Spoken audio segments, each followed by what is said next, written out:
Hello, my friend, and welcome to the study. I'm so glad to see you today. It's been very, very busy for me lately. I've been at conferences and traveling a lot over the last few weeks, and doing a lot of work and running around. I don't often have time to just stop and recharge and relax periodically, because it's so important to take that time when we're very busy, when we're using our brains, our wit, when we're talking to people, taking care of things, doing work, organizing, traveling. It's important to stop regularly, not to forget to take these little breaks so that we can stay fresh in mind and spirit. One of the things that I think has been very relaxing in the study that I've shared with you has been cards. So we've got these wonderful card sounds, and you could probably hear the creaky house in the background as well, but don't worry about that. Do you like card sounds? I know I've made a number of videos here in the study for you with cards. It's one of my favorite relaxing sounds. And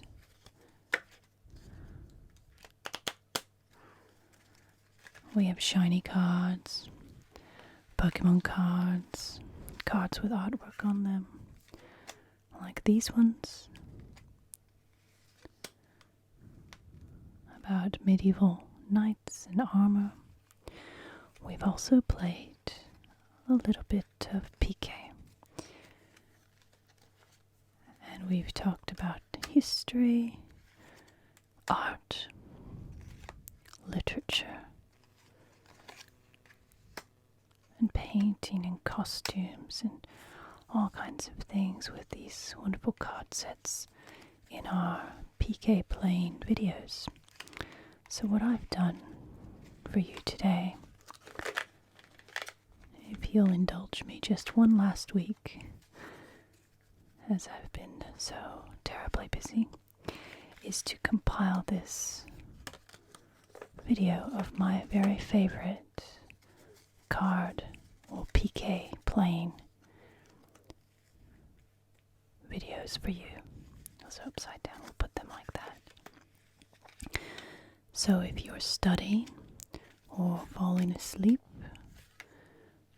or working around the house, working on your normal work, your sort of office type work, or organizing things, you can have this long video in the background about Piquet with the card noises, bits of history, and if you're after a little bit for the mind to focus on, there's the playing of the game of Piquet to keep that overactive mind at bay, to entertain it while you relax. And if you want to use this video to improve your Piquet skills or get your Piquet fix, you can do that too, because I have compiled all of my favorite Piquet videos today for you. And I hope you enjoy it, my friends. Whether you're in the Northern Hemisphere or the Southern Hemisphere, at the moment we're in a change of seasons, spring or autumn. It's always an exciting time, but it's also a time of transition. There's a lot of activity to finish what passed and prepare for what's coming. The weather is in transition, and the daylight.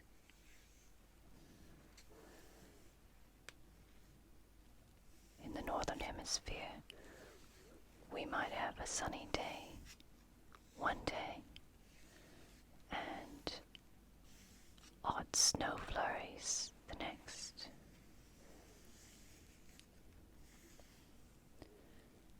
In the Southern Hemisphere, the light will be getting less and less, preparing for the dark winter ahead.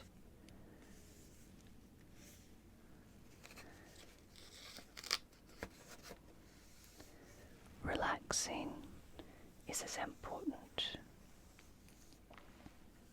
as intellectual stimulation. To combat stress, fatigue, and just feeling down. I know that there are a lot of videos out there, ASMR videos, relaxation videos, and you can take your pick depending on what you feel like if you want to watch a video to help you relax. Thank you for watching mine today. I would like to thank everyone who has clicked and is going to watch us relax with a nice game of Piquet cards today, and particularly those of you who have subscribed to my channel.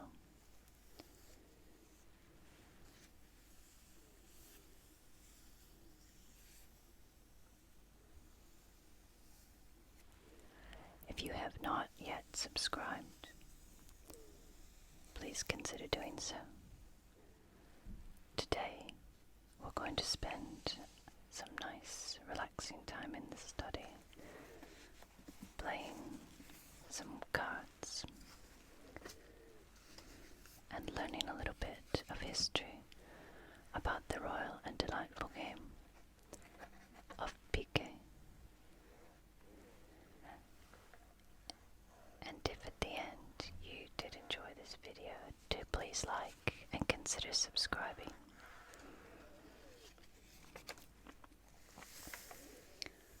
Going to start today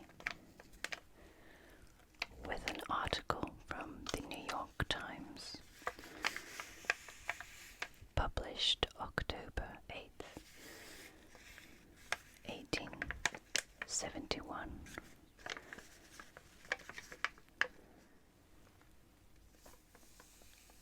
It's a bit stained because I was playing around with my paints. It says, the game of Piquet. It was at Bourges, in the Château de Berry, that the game of Piquet, which is especially the game of French cards, was invented, as tradition tells us, by the brave La Hire as a pastime for Charles VII. Now, La Hire, or Etienne Vignol, as his other name was minor nobility from Gascony.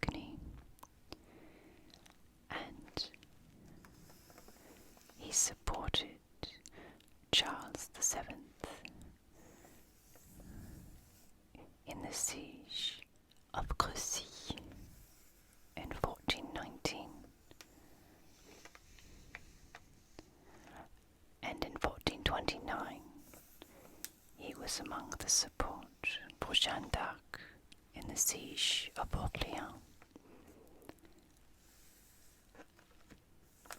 So apart from being a Gascon nobility, soldier, chevalier, he is also here credited with the invention of the card game of Piquet.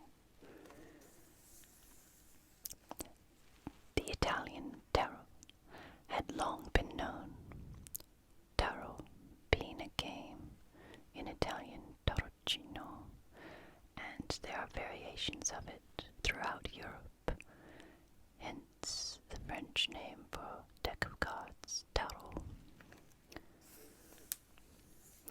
This new game was for the King of Bourges, as he was called, when he so carelessly withdrew there with his court and favourites, leaving half of his kingdom in the hands of the English. Now this is a reference to Charles VII, when he was still Dauphin, and shortly thereafter. As Dauphin, despite having been very brave and distinguishing himself in battle, by 1421 he had withdrawn to occupy castles such as Chinon and Bourges, leaving everything north of the Loire to Henry V of England. Now this is the same Charles VII who famously was there with Jeanne d'Arc, or Jeanne d'Arc was there when he was crowned, and who in 1456 pardoned François Villon, or as one account has it, the Comte de Montcorbier.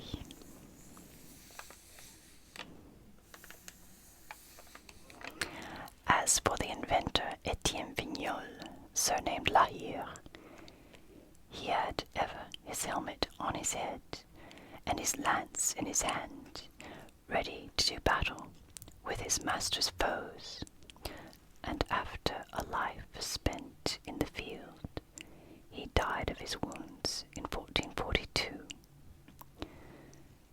The examination of these cards leads us to the conjecture that the author would depict the institution of chivalry. Some of the names retain the Saracenic terms, such as Apollon, who appears in the romances of Charlemagne, and here he's referring to the epics, the chansons de geste of the king, le roi, as the idol by which the Moors who were accustomed to swear. In the chansons de geste there are numerous gods that are depicted as Saracen gods, just out of fantasy or fantasticness, because in reality the Saracens or the Muslims worship one god. But these tales were fantastical, and Apollon was one of their gods, the name being drawn from the Greek myths, but bearing no other resemblance. Corsuba, a knight of Cordoba, whose name made many a Christian hero turn pale, and may have been a corruption of Corsos, the general name for the kings of Persia. No doubt the companions of this indolent and voluptuous prince attached a personal sense to each character. Apollon must be Charles himself. The queen, called Faith is Lost, represented his wife, or Agnès Sorey. Sans Souci was some resemblance to the goldsmith Jacques Coeur, who was almost his master's equal in power and his superior in richness. Suba would denote the King of England, the usurper of France, Roland, some of the brave captains, Richemont, Dunois, or Larrière, the Queen, Tromperie, which it is no surprise means deceit. The Dowager Queen Isabel, who had sacrificed her husband, son, and family to England, and finally, in the I trust, the name of one of the queens alluded to Jeanne d'Arc. In some cases, the armorial bearings are adopted belonging to these persons and their colours. It was in this reign that devices, colours, and emblems were especially brought into fiction, and the celebrated book, the Blason de Couleur, was drawn up by the herald of King Alfonso of Aragon, giving to each colour a special meaning, such as green, joy, black, simplicity, etc. Everything at this period was turned into an allegory, an emblem, or a moral.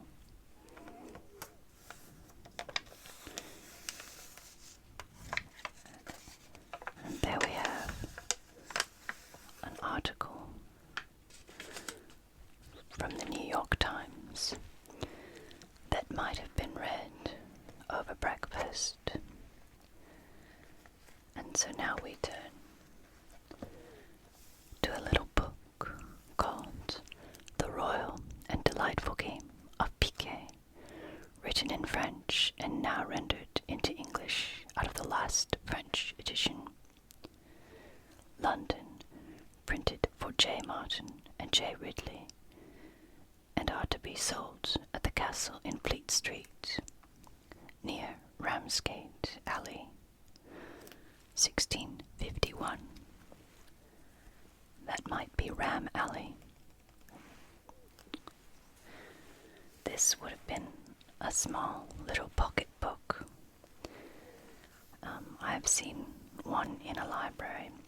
Here I've made a little facsimile of my own. They're readily available in digital format from several libraries, including the British Library. The Stationer to the Readers. Here my coming to my hands not long since a small treatise concerning the game of Piquet, and having pursued the same, I have since thought fit to communicate it to the world as being a game approved of everywhere, especially among all the gentry and persons of honour. It is a kind diversion, so sweet and pleasing as that it makes the hours slide away insensibly. It easeth the gouty person, clears up the melancholic spirit, and refresheth the pensive lover. These considerations are sufficient force to raise up in any one a desire to play. But that which should most stir you up to the purchasing of this book is that you have here laid down before you an absolute and exact account of the whole game, and have all the difficulties that may arise therein fully resolved. If you therefore but observe the rules and maxims here delivered, you shall avoid all the quarrels which usually arise amongst gamesters for want of being thoroughly informed in the game, and shall preserve mutual society, which is the bond that unites all things. Be sure, therefore, that you purchase this book, for in so doing you shall not only much advantage yourselves, but me also, who am your most humble and most affectionate servant, J.C.B.M.D.L.M.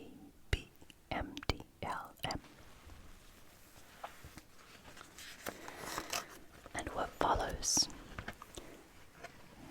is a treatise or directions on gameplay, how to deal, how to score, different problems or questions that might occur.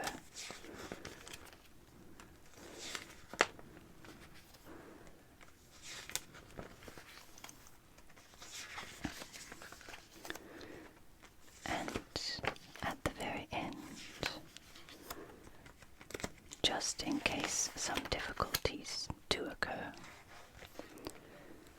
the author warns us that whoever is found changing or taking back again any of his cards, besides that he is from thenceforth to be noted for a cheating foul player, he shall also lose his game, and shall not reckon anything that he hath, and the other ought to refuse him as a cheat, and play no more with him.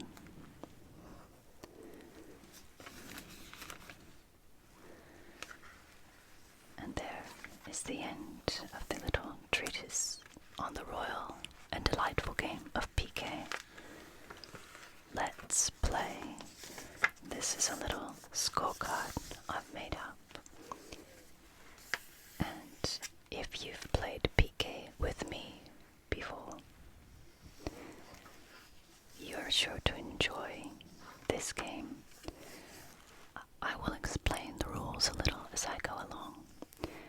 You can see that one partie consists of 6 hands. We'll play one today and keep score as well. That way you can watch and see how scoring is done. So we'll need a pencil and a pack of cards.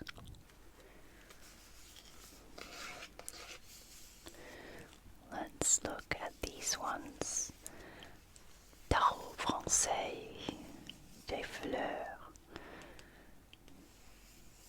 Now a tarot deck, or a tarot nouveau, or sometimes called the tarot bourgeois, was made of 78 cards.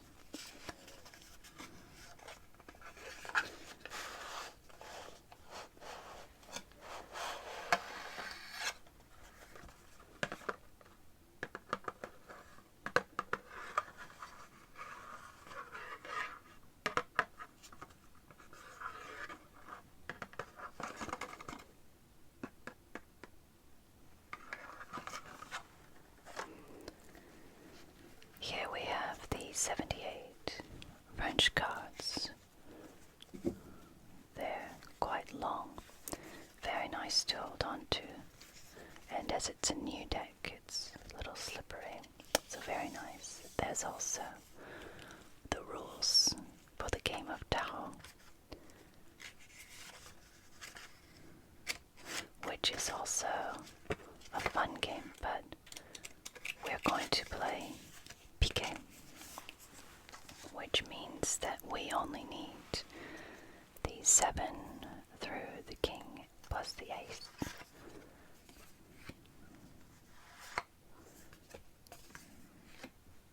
I think I've got them upside down there. Jeu de tarot. And there, the value of the cards for the game of tarot.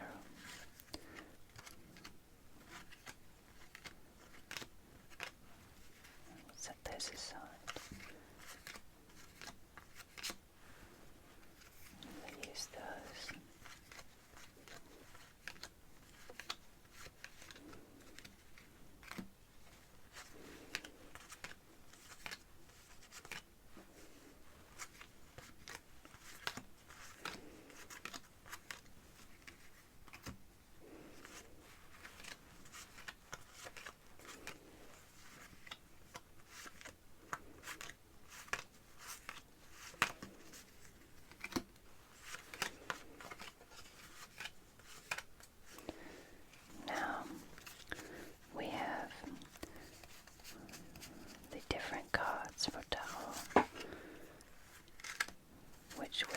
not going to use, but in this deck there's decorated with some beautiful Art Nouveau flowers.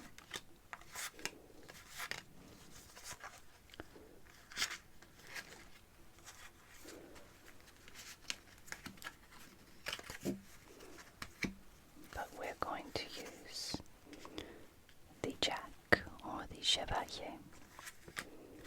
So we have 4 Chevalier.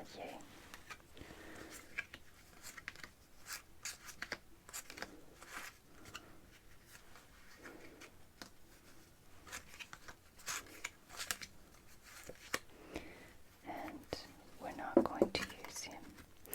We're going to use 4 queens. And 4 kings. And no joker, or as it so politely says, fool, the fool.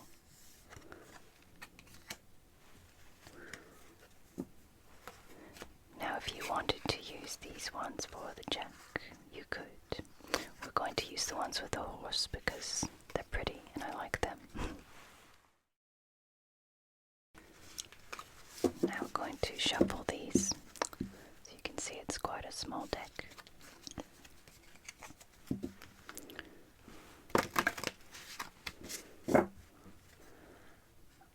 I'm very flitty when I shuffle cards because I don't like to bend them too much, and I also don't like to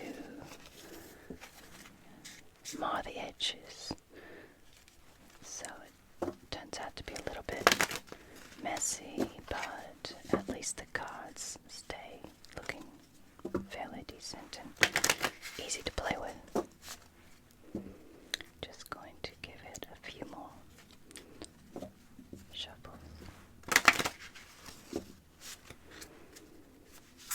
Alright, so we're going to deal 12 each, and I'll do that face up.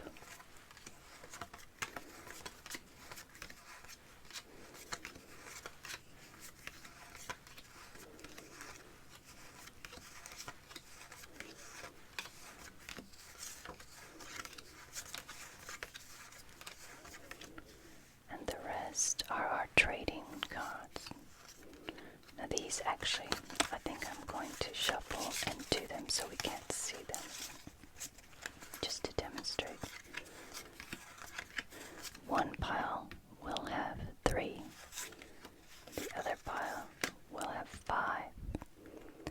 Now the person who dealt, which was me, is the younger hand, and the person who received the deal is the elder hand, which means you get first pick of trading. So let's see what kind of a hand we have.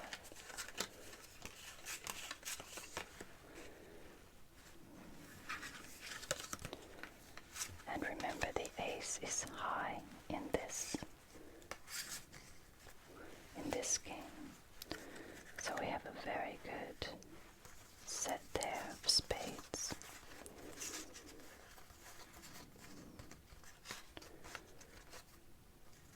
And we have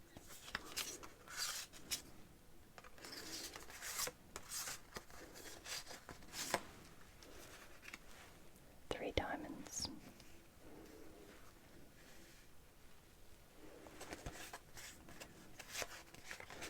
A few nice hearts. And only 1 club. So as the elder hand, you can decide what you would like to trade. You can trade up to 5 cards, but you have to take them from the top.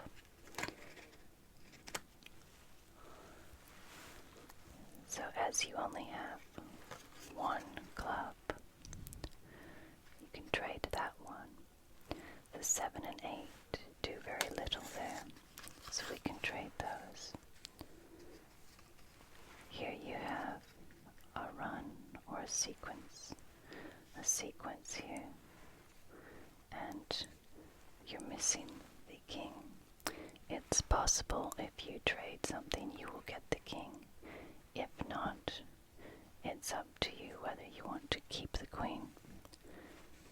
draw out the king with the ace of your opponent or not. Let's go ahead and keep the king, and that means you're going to exchange these. Those go away, and you draw the first three, which, luck will have it, gives us the king, the ace of clubs, and the 9 of diamonds. So far, a very nice hand. The other thing is you get to look at these cards. 7 of diamonds and jack of clubs, and those go on top of the cards that I will exchange. So you will at least know, if I exchange 2, what are in my hand.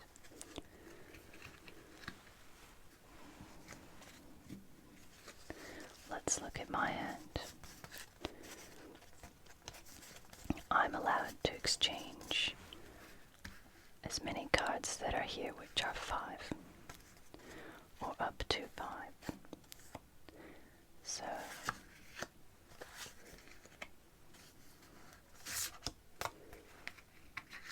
I'm going to leave that one out. And that one, I have a sequence of 3 of clubs, and this one I'm going to exchange.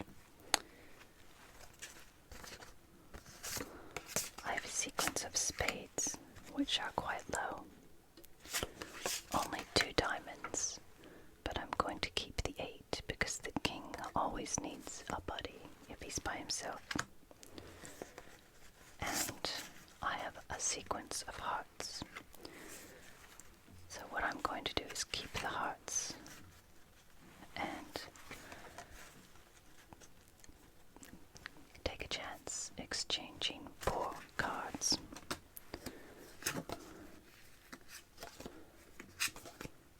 I get the top 4 and the mystery card, nobody knows. So I've come away with an extra diamond plus the ace. Try and keep these, as well as a club and a spade. Alright. Now what we do for declarations gives us probably most of our scoring. The elder hand begins with declarations. So player A will start by declaring point. This means how many cards you have of the same suit. You have 4 diamonds and 4 spades and only 3 hearts and just 1 club. So you are able to declare a point of 4. Now you don't have to pick which suit you're going to use, but you would like to pick the one with the highest cards in it. So you've got an ace here, which is worth 11 points, and 2 face cards worth 10 points each. The number cards are worth their face value. So this is probably the suit you want to go with. But you don't have to declare what it is, you just say, I have a point of 4. It's up to me to match or beat that. I only have 1 club and 1 spade. Wow. Look what I've done. I've got 4 spades. 4 clubs. 1 spade, 3 hearts. So I, too, have 4 of a suit. 4 spades, 4 diamonds. And my highest one would probably be this suit. So I'm going to counter your bid of 4 because I've got point of 4 as well. So I will say how much. So you have 10, 20, 30, 41. You'll say 41. Whereas I have 39. So you get the point of 4, which means you get 4 points, and player B gets nothing. The next declaration is the sequence. Here you have a sequence of 3, another sequence of 3 in hearts, and a sequence of 4 in diamonds. So you want to declare your longest sequence. So you will say, I have a sequence of 4. And what can I do to counter that? I have a sequence of 3 in hearts. I have no sequence in diamonds because it has to be 3 or more. But I have a sequence of 4 in clubs.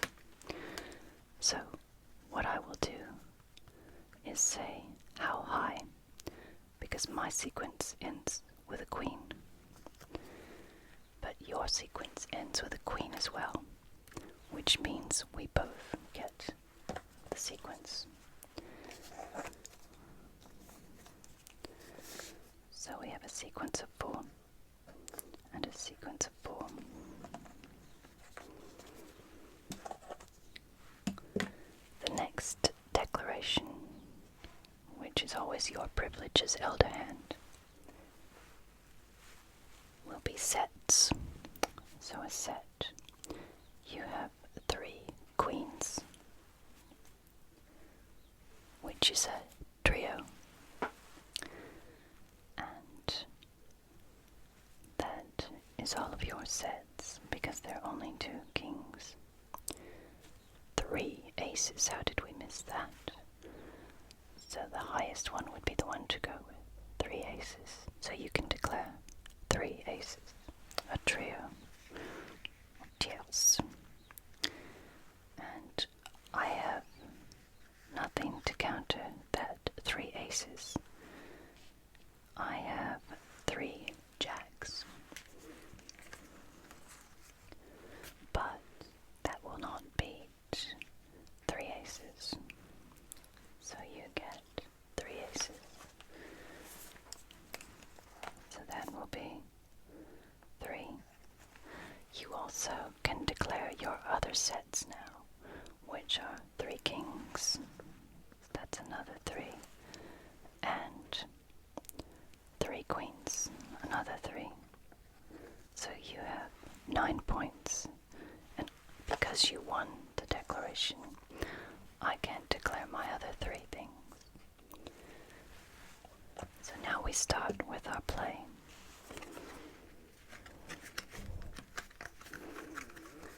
I'm going to set these cards up in rows, and we can play the tricks.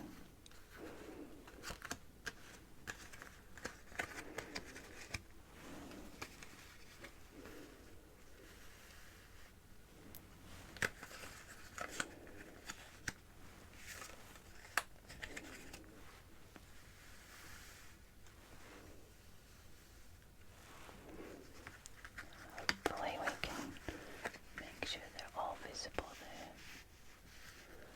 Alright.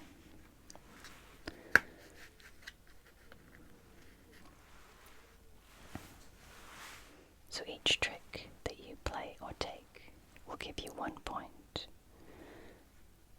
So we'll probably start with your longest suit, which will be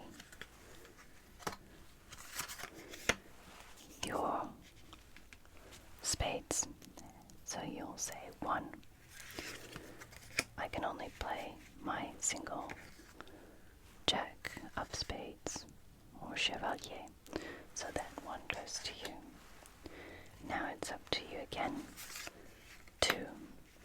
I have no spades left, so I will have to give away something. I'll pick from my lowest. 3.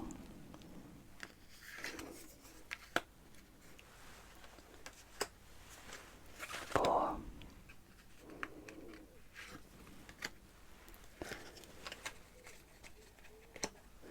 And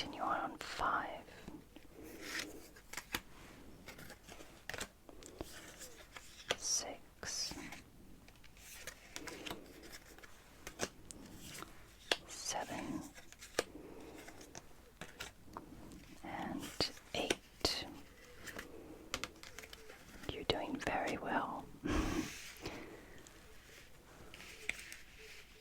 Okay. Now you've just got diamonds left. You know I must at least have the king and ace, or at least one of them. So we'll go. It's 9. And I will take that. So for me that's 1, 2, 3, 4, and because it's the last trick I'm taking 5. So you've scored 9 and I've scored 5. Now peak is a scoring system where if you have scored 30 points prior to trick taking without me scoring anything, you get plus 60. But that didn't happen because I scored on declarations as well. Ray peak is if you might not have scored 30 there, but you scored 30 before I scored anything, including the first 7 tricks. So you get a 30 extra points. But that didn't happen either because I scored that 4. So I have a total of 9.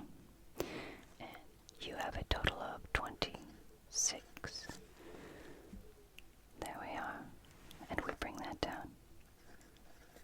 So you have won the first hand of our Piquet partie. If you enjoyed this little game, please leave a comment, or if you have any questions or requests or any further comments, I love to hear from you. We will be playing more Piquet because it's such a delightful game for de-stressing. And as our author of Piquet says, it is a kind of diversion so sweet and pleasing as that it makes the hours slide away. Today we're going to use the task of cards. And you have seen this deck before in the study. This is the 200th anniversary of Waterloo deck, which I thought appropriate not because of the content of the Waterloo, but because we're going to look at the painting of Jean-Louis René Meissonier called A Game of Piquet, or Innocence and Card Sharps.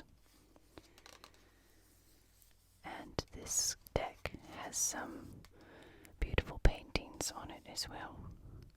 Meissonier having used the Napoleonic campaigns as many of his subjects, as well as horses. So for this, I think we can have a little bit of spirit as well.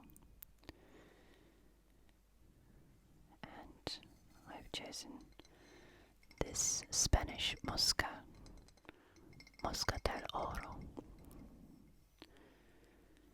This is a golden Mosca in a beautiful bottle with some gold flowers on it.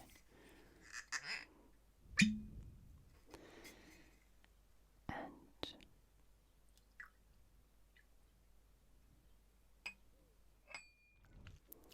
pour a bit.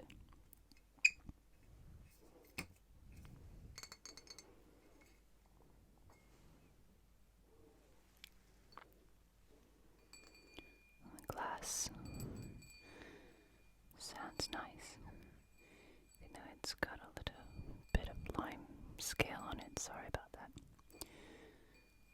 But that's glacial area where I live. We'll put our muscat there, and as you can see, I've put on some reminiscent of 17th century musketeer sleeves just for this occasion. Not perfect, but it makes a very nice sound. Fabric there, and it gives us a bit of atmosphere. So as I take the cards out, I shall tell you about Messonnier.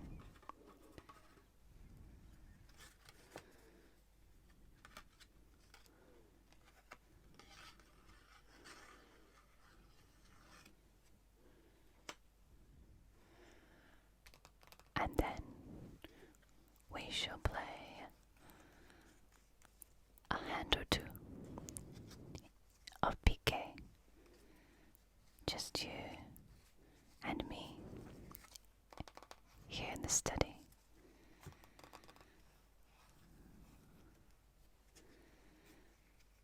Jean-Louis Ernest Messonnier was a classicist painter. Although he was born in 1815, the year of Waterloo,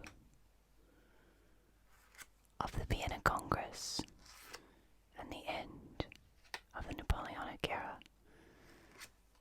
He's famous for his paintings on subjects of Napoleon Bonaparte's military campaigns,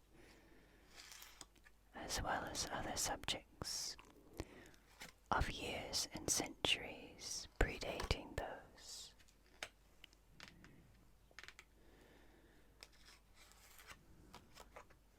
Such as the campaigns of Napoleon III and the revolutions of 1830 and 1848.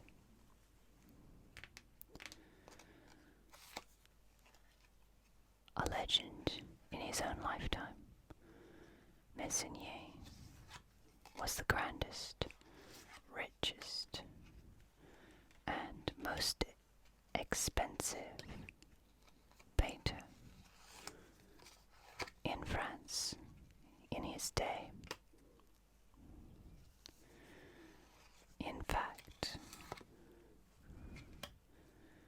we can read in Guy de Maupassant's 1885 novel a story about the high society in Paris called Bel Ami, that the hero of the story says of a family that they are so rich and well known that they even owned a painting by Messonnier.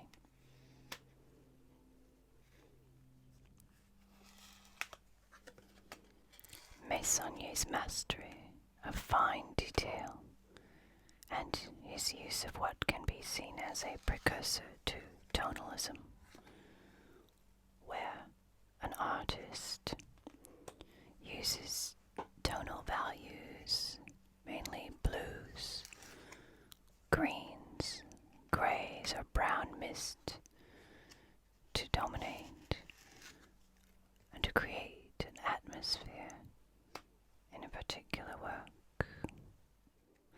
Messonnier also used a great amount of minute detail,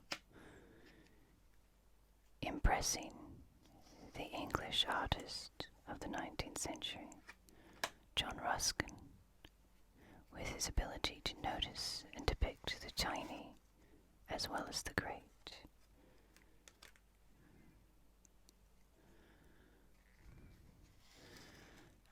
He generally painted on a small scale, sometimes as a study or practice, before fitting detailed miniature subjects into his larger works. And by 1869, the wealthy painter built a full-scale railway outside his studio, solely for the purpose of studying the anatomy of galloping horses, so that he could put them in his paintings.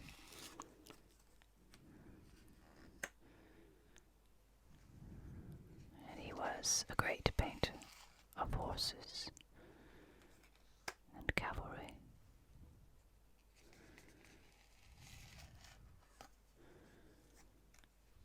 And many of his rich paintings,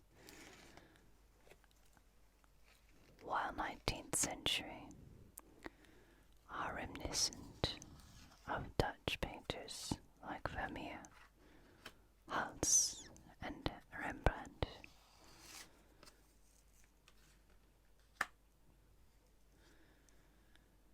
With his earnings as an artist, Meissonier set himself up in a grand and elaborate house with two giant art studios, one with a glass ceiling for light. This world he built for himself.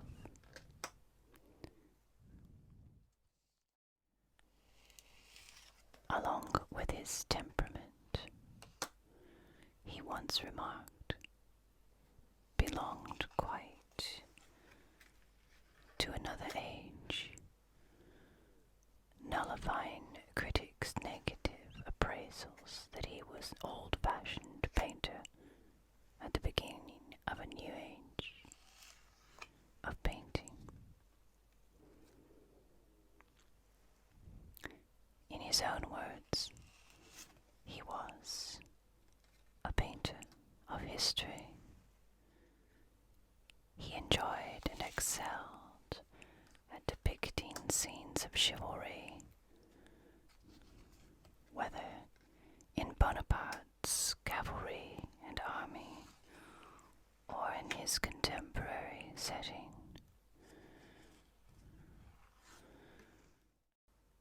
All against a backdrop of a pre-revolutionary and pre-industrial romanticized France.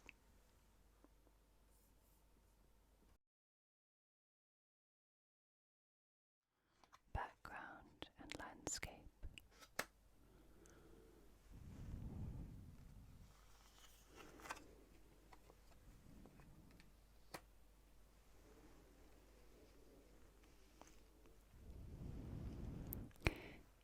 Indeed, he was of the generation of a new Europe, a Europe rebuilding itself after the ravages of the Napoleonic Wars, looking inward on itself, recalling its own forgotten history in a distant past with a romantic, wistful eye, and often from the comfort of the salon. Meissonier's long career overlapped with that of Monet and the beginnings of Impressionism, which is perhaps why many critics saw Meissonier's works as romantic and dated. However, Meissonier's technical genius is undeniable, and both his subject matter and his own personal story remind us not to forget the past. Let's have a look at some of his beautiful, evocative paintings.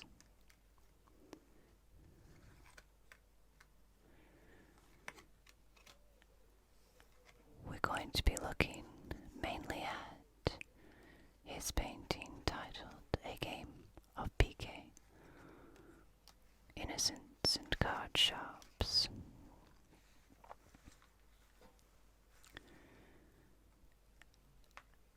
He seems to have liked depicting gentlemen at their games or at study. You might have noticed the meissonier forming the banner on this channel as well. There are several paintings depicting chess and more of cards. Let's have a look at the beautiful clothing of the 17th century chevaliers or cavaliers. Meissonier seemed to enjoy the subject of card games, and his paintings depict players in their elaborate 17th century clothing, an era he has equated in his works to the game of Piquet. Indeed, Piquet is mentioned by his contemporary Alexandre Dumas in his Musketeer stories as being played by D'Artagnan and his friends, heroes of the 30 Years' War, 1618 to 1648. One might well draw the conclusion that Meissonier was a fan of Dumas' Musketeer stories by the subjects in these card paintings, and would not be wrong, for he did paint a portrait of Dumas at his desk. Here we can see the elaborate detail of the musketeer in his doublet and tabard, silk sash, the lace at his collar and at his cuffs, the wrinkles in his leather gloves, the detail of his boots that could be turned up for riding and fencing, and turned down to a bucket shape while socializing at the tavern. Just as we have a musketeer on a beautifully trotting horse, the velvety material of his duck trousers and silky doublet, his hair, moustaches, and the feather in his broad-brimmed hat, glistening in the sun. Even the leatherwork on his saddle is full of detail. This cavalier, again very colourful, in his red stockings, blue ribbons, and blue tassels hanging down, his tabard or fencing cloak thrown over his musket shoulder, and you can see his moustache, the buttons on his doublet, and you can even see his shadow cast on the golden dirt pathway, the beautiful light reflecting on the golden pink and buff wall behind him. Here we have some examples of musketeers from the English Civil War and the elaborate clothing and accoutrements they had. Over their cotton shirt or doublet was worn their tabard. The musket was very long, so they had to take a musket rest with them, something to hold up the barrel. Along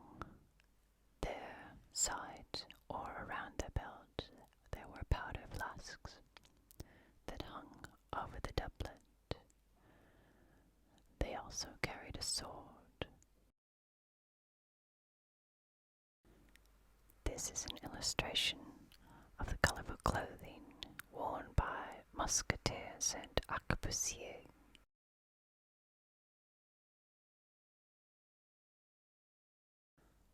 Let's look now at the innocents and the card sharpers, or the game of Piquet. Again, the detail that Meissonier employs in his paintings is just marvelous. And you can see here this background that's a very dull color on first glance. On closer inspection, there's a depth to these tones of blue-green, brown, black, and the taupe of the floor. In the back, you can just barely see a pattern on the wall in the shadow of this wooden structure. You can almost see the plaster, the bluey grey plaster behind them, and the foreground is very brightly lit, exposing all the colours of the clothing. And the remarkable detail in the clothing, such as the spurs, the shiny buttons and buckles, the silks, the sashes, and the metal of the bottle on the table, the shiny glasses, and the sword behind the back of the musketeer standing on the right. Everyone, including the observer, is focused on the table, so it looks like a group of gentlemen enjoying themselves, drinking and playing cards. But if we look at the details in the painting, we get much more of the story. The colours of the wood, the knots in the wood, the rustic table and bench have scratches and stains on them. And by contrast, the young gentlemen on the right, who are probably in the group of innocents being taken by the card sharpers on the left, are clean-shaven, colourfully dressed, with expensive lace. One of them has a beautiful, fluffy feather in his broad-brimmed hat. Their hair is long and flows onto the collar. One has red breeches. All of the boots appear to be well worn, and these two that are looking at the cards on the right seem to be smiling inwardly, thinking they might have a chance to win some money at this card game. In the background, there is a balding, older man leaning over the table, looking on with very decided eyes. His motives unclear, and standing behind them on the far right, a musketeer with his leather tabard and his hand on his sword behind his back, at the ready. His bucket boots drawn up to his thigh, he's just come in, or he's ready for a fight. Which do you think it is? The gentleman on the left, on the other side of the table, are not focusing on their cards. They're looking at the two young gentlemen on the other side. These men are a bit older. Two behind them standing aloof. They all look a bit more experienced and as if they have an agenda. They all have whiskers, beards, mustaches. Their clothes are a little bit more worn, but no less fancy. And we can see by the glasses that almost all of them have had wine in them, but most have been emptied. So there's definitely something going on here beneath the surface.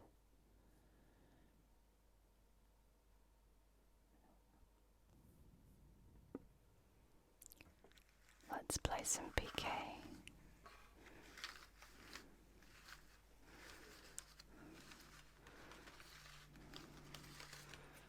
You'll notice I just refilled the pen so that I can use this Piquet score sheet. But this is a score sheet that I've made up. There are 6 hands in one partie, so this is only a piece of the score sheet, and it helps if you are scoring Piquet or playing with someone new who's not familiar with the scoring, or you just need a reminder of the points. So I've made some videos in the study here of how to play Piquet. So I'll put those links up there by the Muscat if you'd like to go through the rules of Piquet here in the study. We're just going to play a few hands here to relax and listen to the nice card sounds.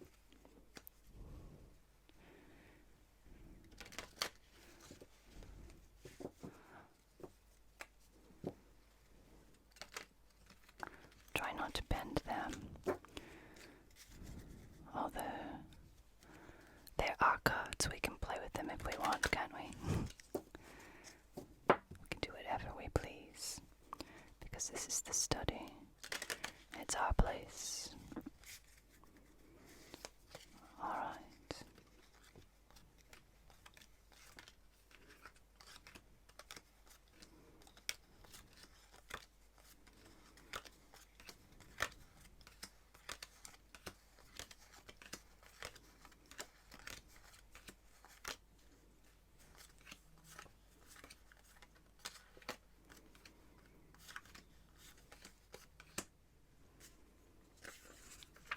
So we'll have nice pen sounds. So we have Secret Scholar and My Friend. Look at that.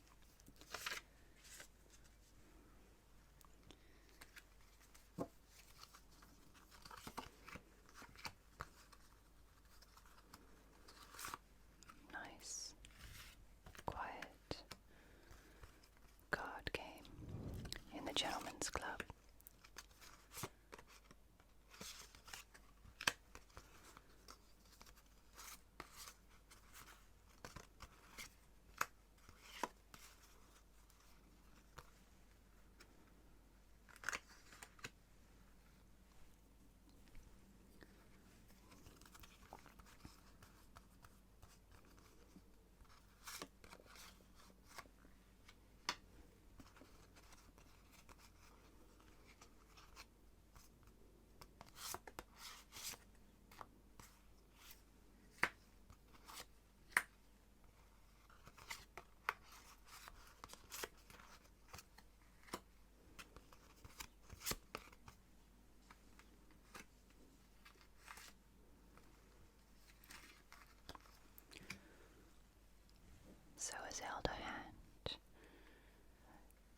strong hand, and you get to look at the other 4, which I don't get to look at, and I don't have a very strong hand.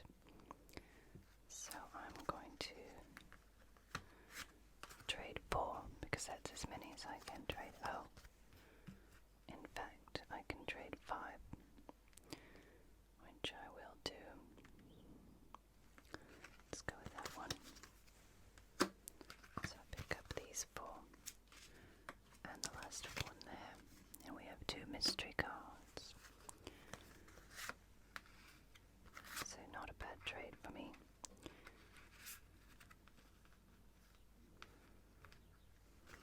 These are always interesting hands when we play together, aren't they? Alright, so now the bidding. So you have a point of 4, and I have a point of 6. So, and a sequence, you have a sequence of 4, and I can't beat that.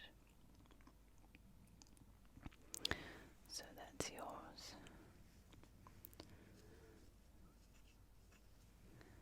Do you have another sequence? No. Alright. A trio or a count. You have a count for queens. Gives you 14 points. And do you have anything else? No. And so you've got those 2 declarations. And now we have no pick, which means 30 points scored before the opponent, and therefore there will probably also not be a repique because you've got 18 points, but I've already scored 6, so there will be no pique or repique. I hope you can see those. Right. So start with your ace. That's 1 for you. And you can draw out my king, or you can keep winning. You know I must have kings, but you're not sure how many because you got the declaration. So I wasn't able to tell you that I have 3 kings. We have 2 mystery cards over there. So the smart thing, I think, is to draw out to see if I do have that king. And yes, I do. So that's 1 for me. 1 and 1. I have to keep track here because this is tricky playing both hands at once. You can assume that my point of 6 comes from spades, as it's the least amount in your hand. And you know I might have 2 cards above your queen, but it's on me at the moment, and I'm going to go with hearts. 2. And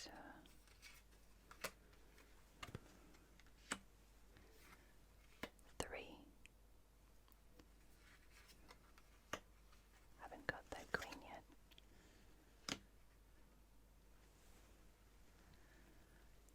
And let's keep going with our spades. 4.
+10 for taking the most tricks, so I've got a total of 26.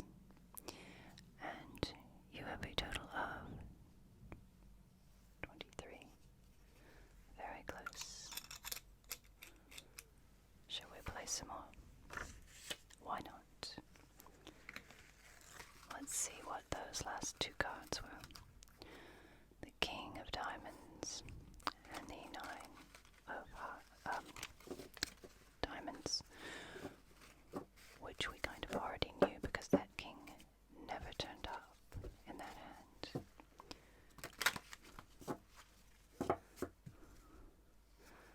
But the trick is to, when you're playing two open hands like we are today, to remember what your opponent has and has not seen.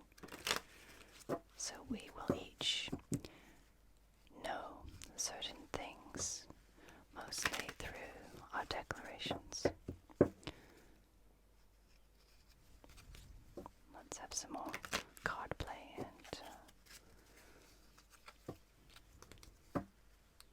some nice sounds for you.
Look what I've done. That's confusion in the study.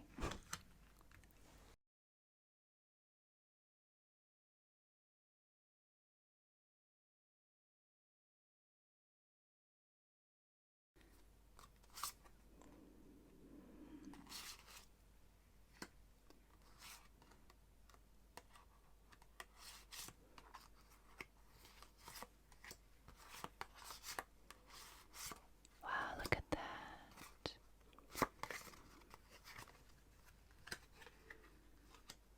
Alright. Take that one. I'll go with that one as well.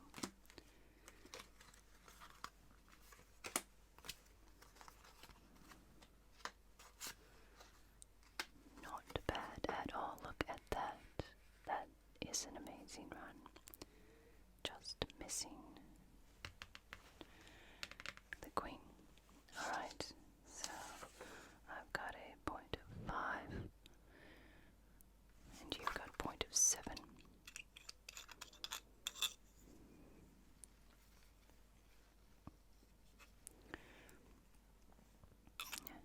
And a sequence. 4, 5 of 5. And I can't beat that.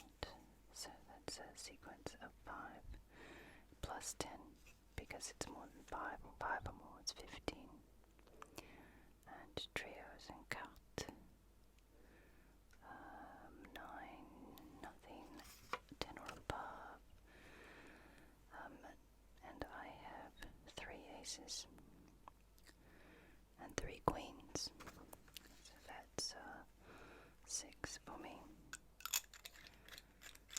No peak or repeat. And we'll start with 1.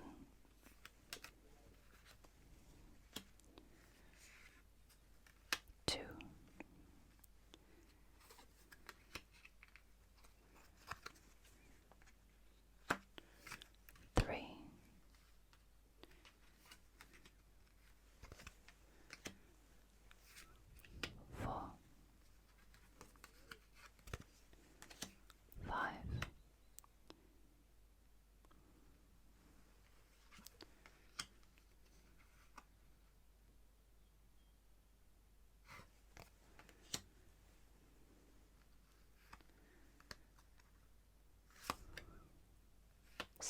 6,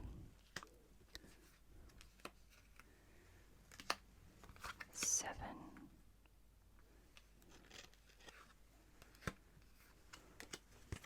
8,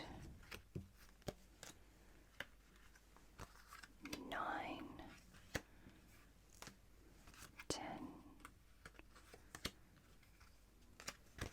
11, 12, and you have 2.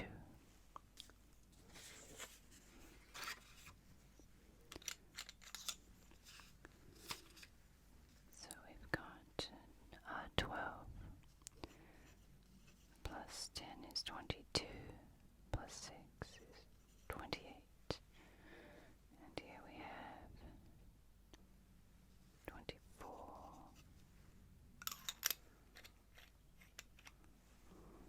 So quite close scoring.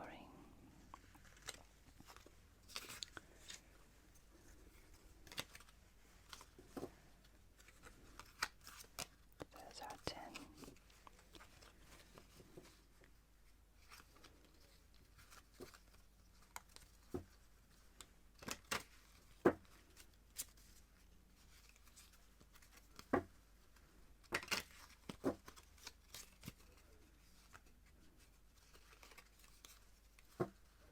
Try not to bend the cards. Suppose I could do a better job. There we go.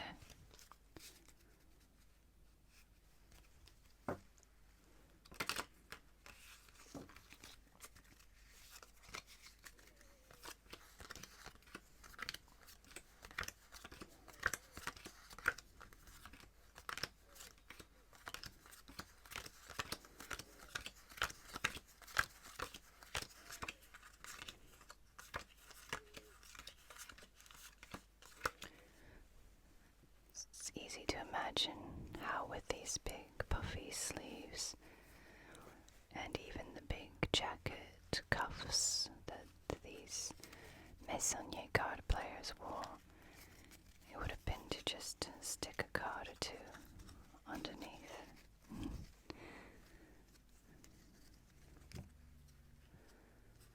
Now you as Elder Hand will do your cards first.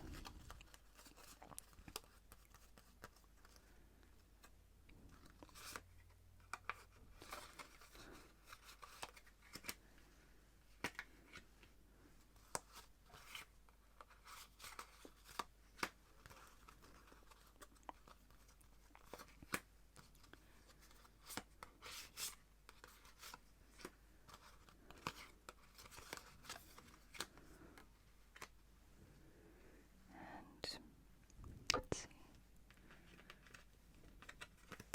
3.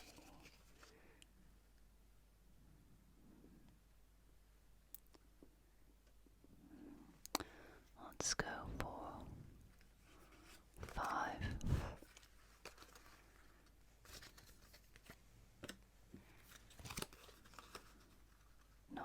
Not bad at all, my friend. My goodness. I think you're going to take this mini partie because being Elder Hand, you now have an advantage to having a large point.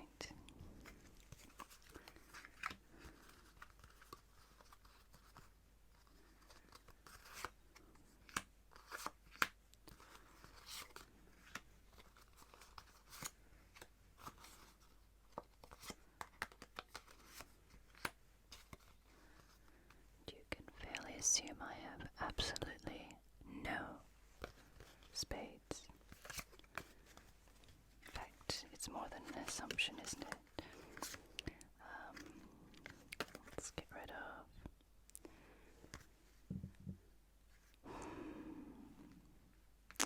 these. Oh, it's a decent pickup. Look at that. So I'm assuming you have all the spades. few clubs.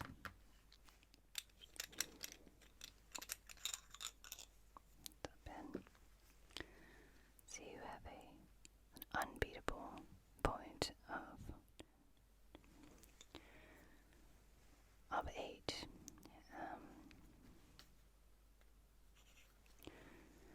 And your sequence of 8, which is plus 10, because you've got 5 or more,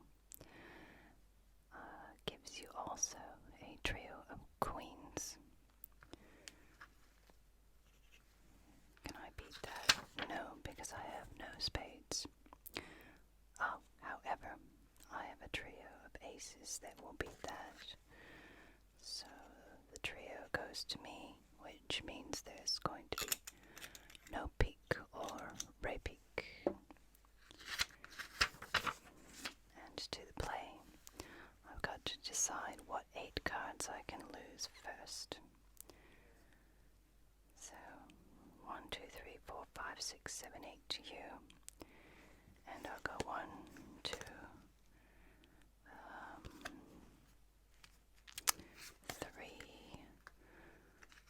4, 5, 6, 7, and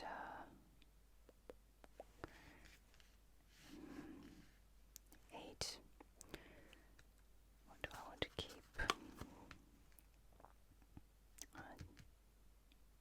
Hardly matters.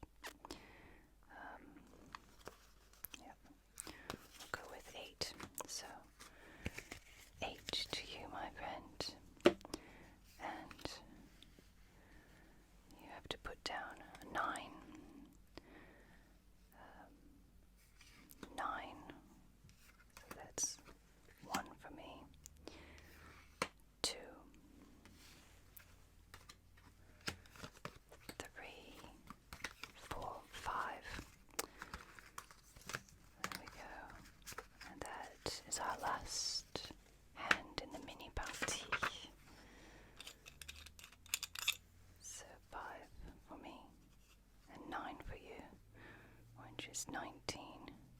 So we have plus 10 and 35 is 45 whopping points for you and a paltry 8 for me. So then these scores are added. Shall we do that? Although we haven't played 6 hands, so we won't be able to do the grand totals. But if you remember, what happens is if the loser has crossed the Rubicon or gets over 100, the winner scores 100 plus the difference of the 2 scores. And if the loser has not crossed the Rubicon, then the winner scores 100 plus the sum of the 2 scores. And the loser scores nothing. So there's our short mini party of Piquet. I hope you've enjoyed that. Let's have a look in on our musketeer friends and their game. This painting by Meissonier in 1865 is oil on panel, called End of a Game of Cards, painted just 4 years after the game of Piquet that we saw earlier. Here we see 2 gentlemen, possibly of our previous Piquet party,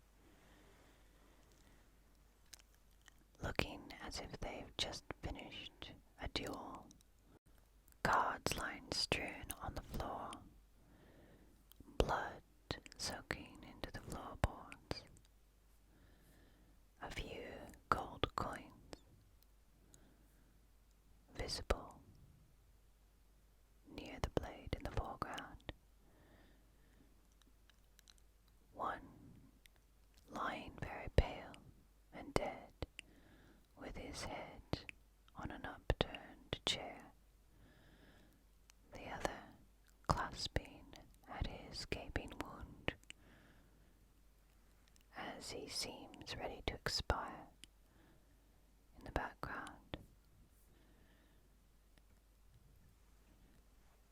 setting in this painting is in fact Meissonier's own richly furnished studio from his grand house that he built from his earnings as an artist and painter. We can see playing with light and shadow, foreshortening as well,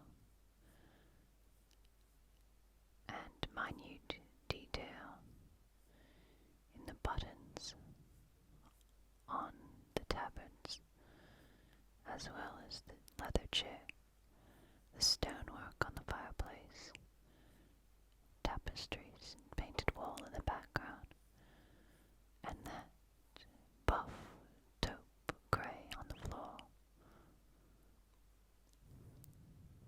So it has not gone well for our friends at the game of Piquet. So now that we've cleaned up the spilled wine, the blood, looked at some beautiful, beautiful paintings, tallied up the winnings, we can pack away Waterloo for another day. On this late afternoon, early evening, in the late summer, waiting, or just at the beginnings of autumn, which begins meteorologically in September next month. Already the days are getting just that little bit shorter, and though we're busy, it's that late afternoon, early evening time when you don't quite know what to do with yourself. Dinner, which either must be made or found, is some time off. Work is finished. You know you should take a little breather, but you're not quite certain where to go, how to go about it. Well, the study's the place to be, because what we're going to do is, first of all, have a drink. I've made for us today a bee's knees fizz. And you can see it's got a golden color to it and lots of fizzy bubbles. And there are even bees on the side of the glass there. It's made with 1 measure of gin. Squeeze about half a lemon into it, and a big tablespoon of honey, and top it up with tonic water on ice. You can shake it together and add the tonic water later, or you can stir it with the ice and then top up with tonic. Needless to say, since it requires squeezing some delicious fresh lemon and the honey, which I usually melt with a double part of hot boiled water so that it doesn't get gluggy with the ice, you get rather sticky making this drink. Cheers.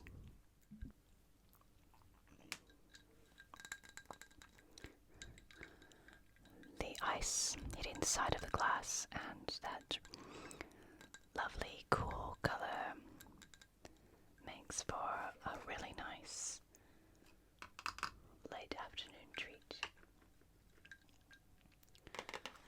And what to accompany that?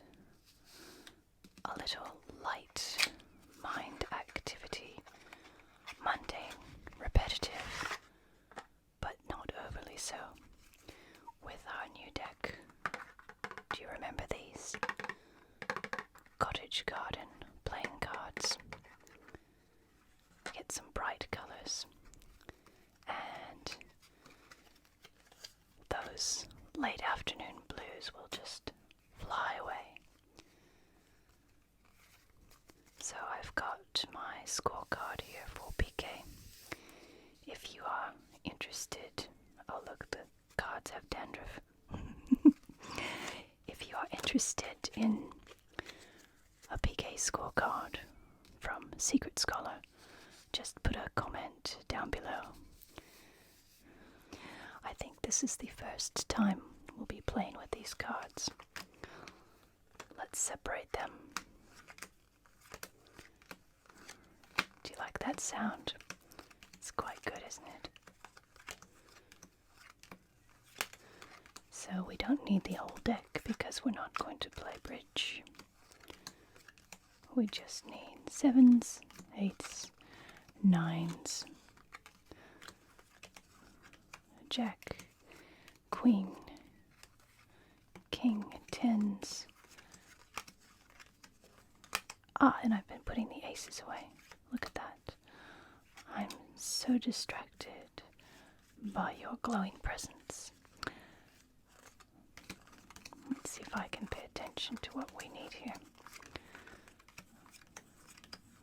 Stop chatting. There we go. And if I've missed out anything.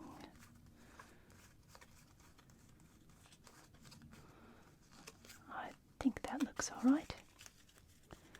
And double check old ones. Yeah.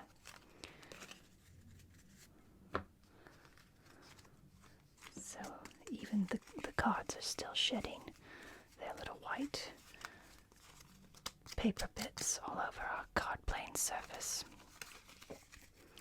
But I hesitate to do anything about that now because it's still coming off. It'll have to wait a few more parties, I think. Alright. I think we're alright and ready to start. Yes, and 1, 2, 3, and I think I'm missing something. Let's just make sure.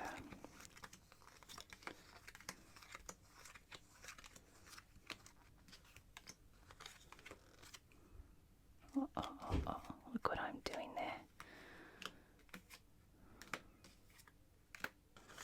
There we go.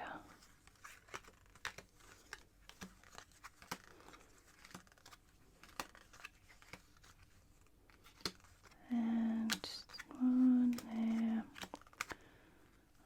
One there. And we already have that. No, we didn't. Okay, I think that does it. So we've got 9, 10, 8, King, Queen, 7. That's good for our diamonds.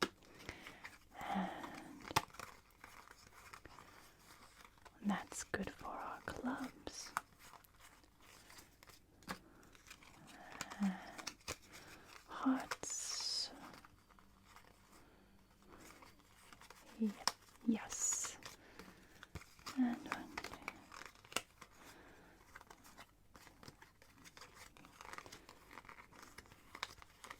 Good. And no stray cards in from other decks, as sometimes happened, because I play with them quite a lot. And now it's time to stop talking so much and play cards. If you would like to watch some rules for Piquet and strategies, I'll put a link up there by our Bee's Knees Viz.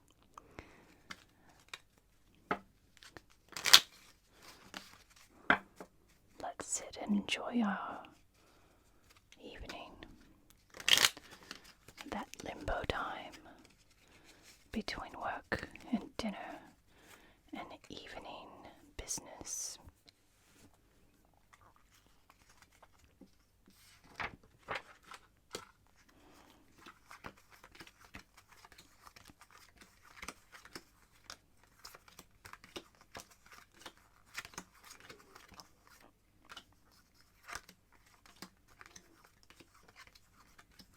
slippery. I have to pay attention.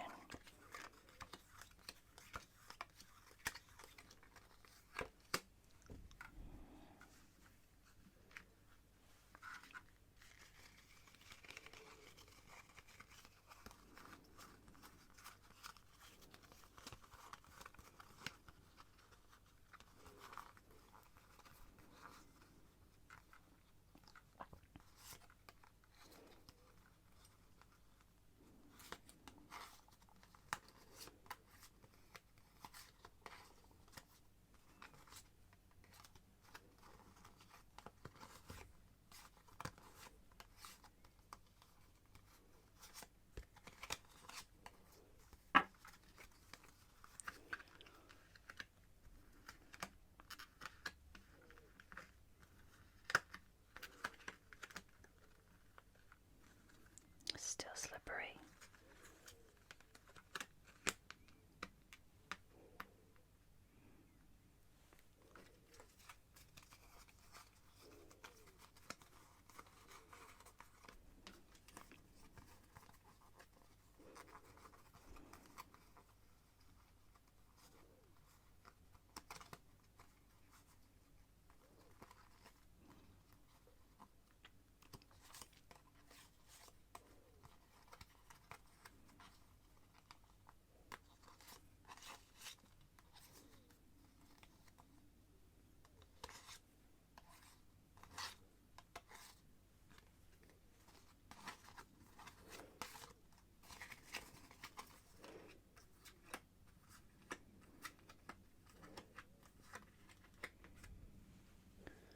Make sure we can see all of those. We'll move our bees, knees, fizz a little ways away.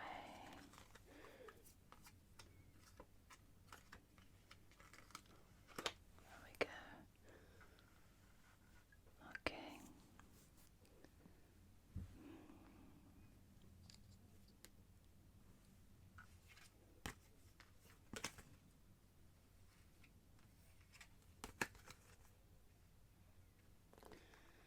So, elder hand trades 3.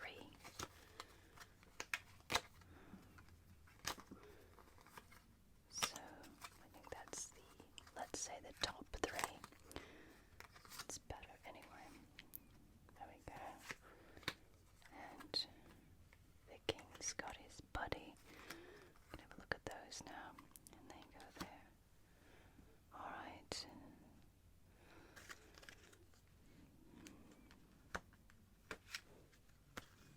Let's go with 4.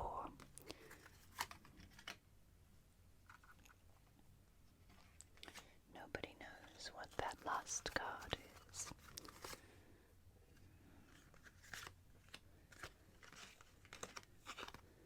And that is pretty good.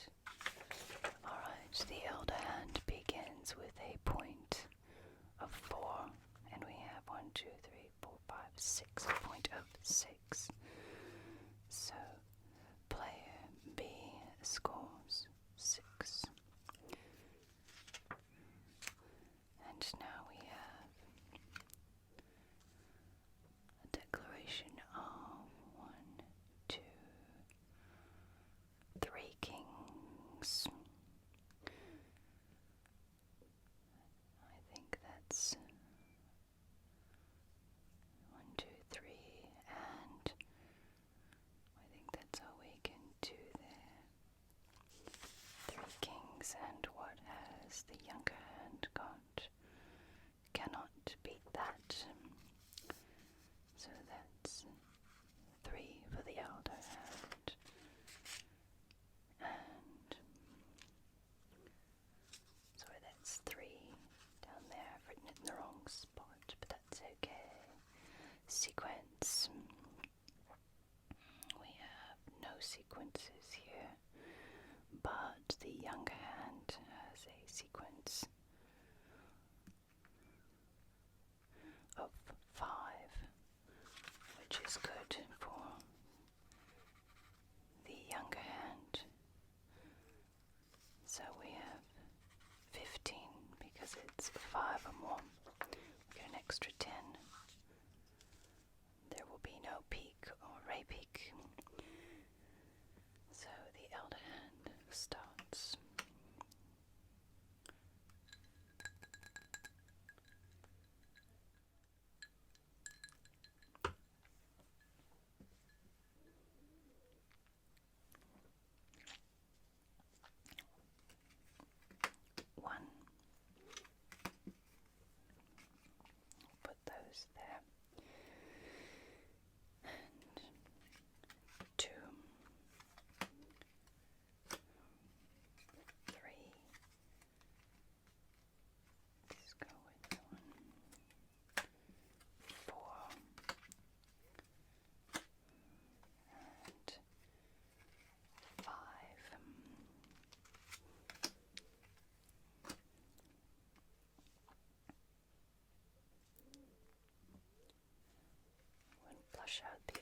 6, 1. I'm going to write that down. 6.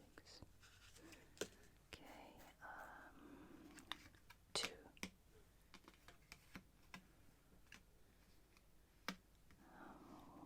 How are we going to play this now? 3.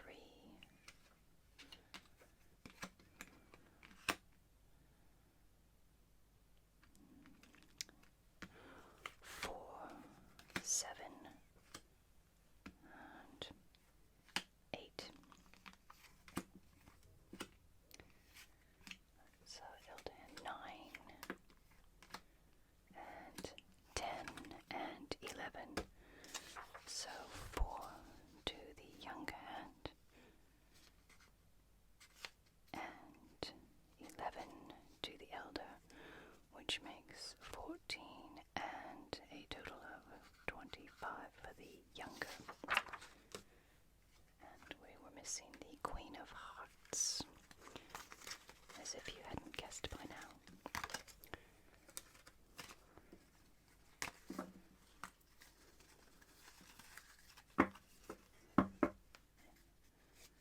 It's clock time. It's the second hand.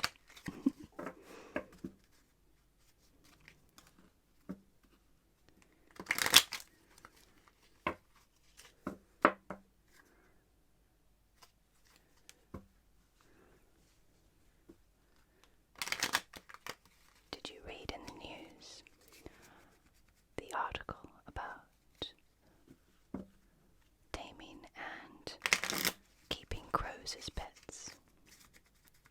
It was quite entertaining, and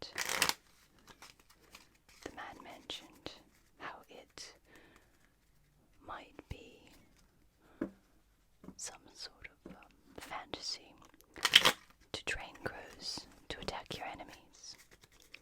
I think that, well, it conjures up a very interesting image.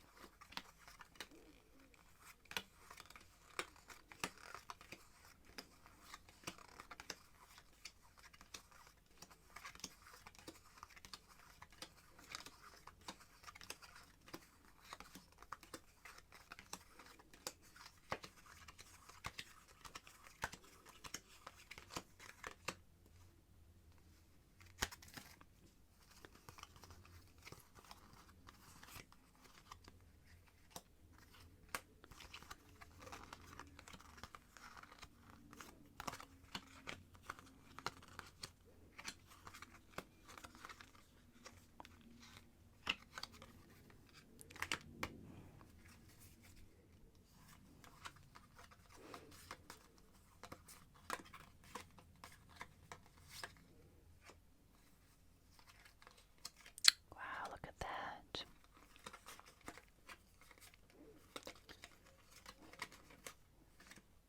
It's quite good, isn't it? Alright. Let's go with 5.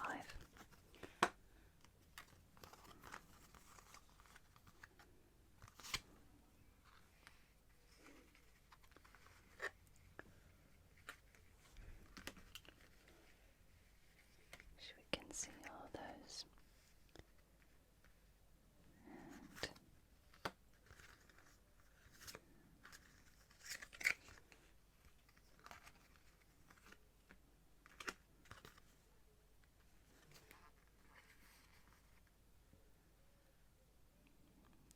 alright, that means we can trade 3 over here.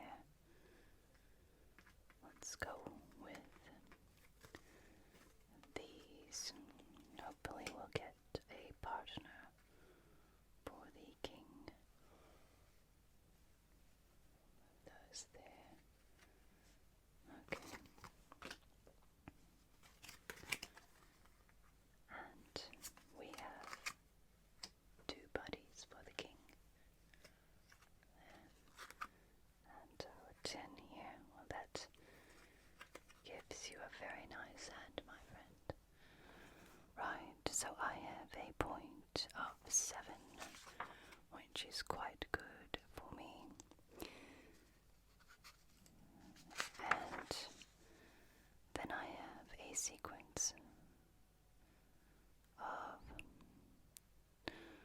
4, and you have a sequence of 5, and that's the only sequence there. So 5 it is for you, and I don't have, I have 3 aces and 3 jacks because you've only got 3 kings and 3 queens, so my 3 aces beat that, so I've got 2 groups of 3.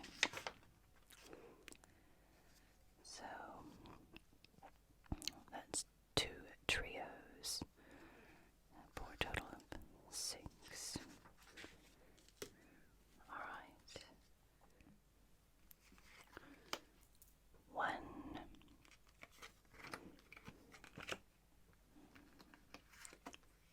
2,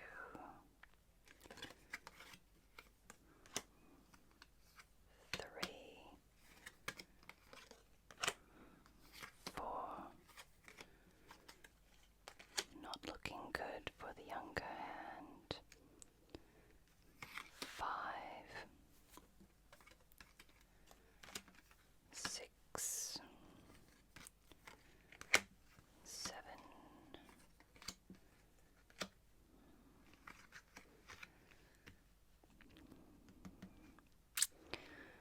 I'm only going to get one more out of this. Which one do I want it to be? 8. And 9.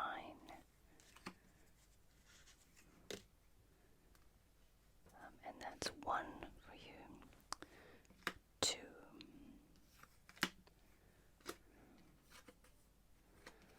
3.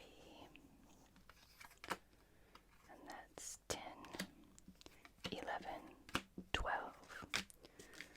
So 3 for the younger hand and 12 for the elder, which 25 and 8.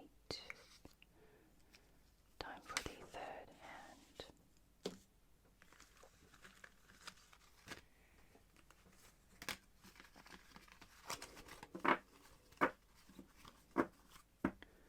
And of course, bee's knees fizz. Some icy fizz.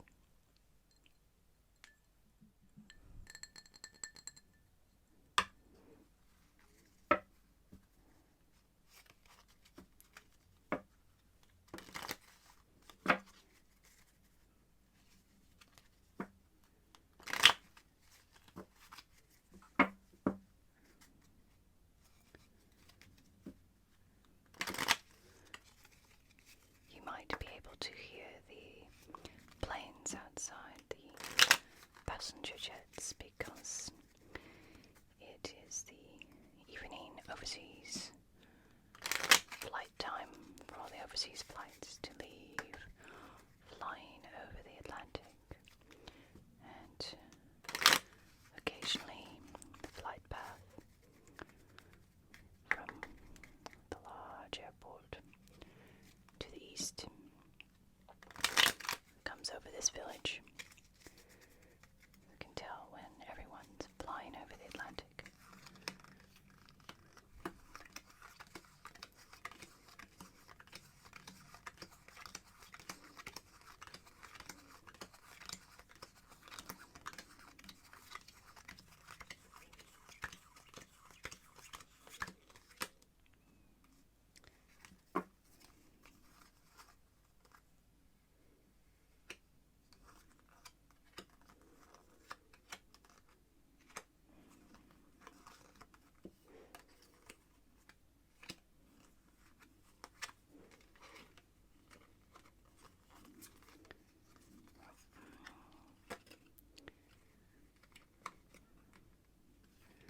We're not flying, we're just having a nice time here in the study.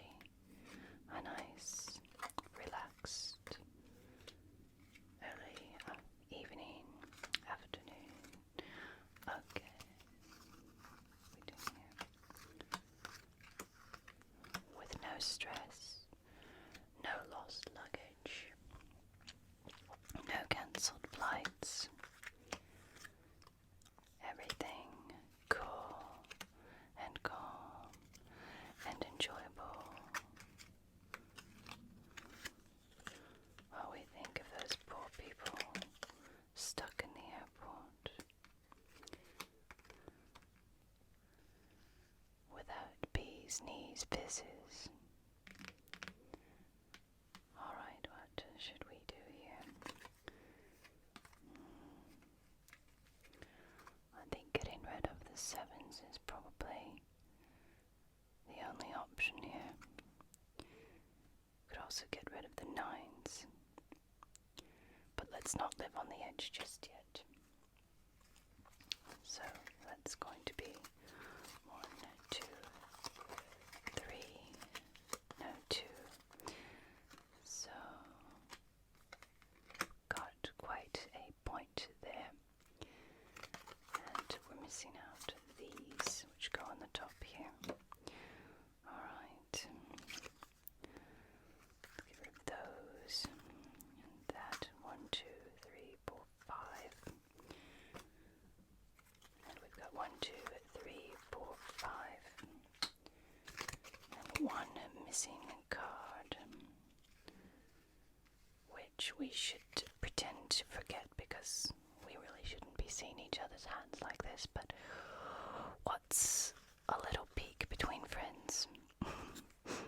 Alright. Or Piquet, rather. What a jolly time we're having. Alright. We're ready. Elder hand, a point of 5. And I have a point of 5 as well, so we have to count points now. So that's going to be, so we've got 10, 20, 31 plus 15 is 46. And I've got 10, 20, 30, 41 plus 8, which beats your 45 already. So the point goes to the younger hand with a point of 5. Next we have a sequence. We don't have any sequences there at all, so can I declare a sequence? I have no sequences, so no sequences to anyone, and you have 1, 2, no, we have 3 queens. That's good. Can I beat that? Indeed, I have 3 aces. And that's about all I can declare as well. So 3, 4, a trio for the younger hand. Alright, start with 1.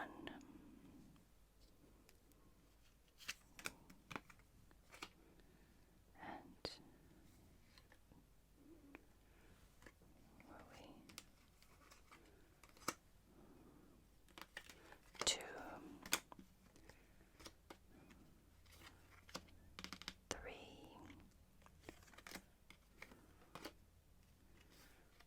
4,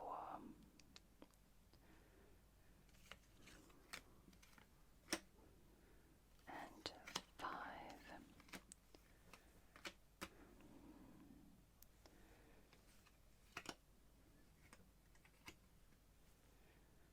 Let's see.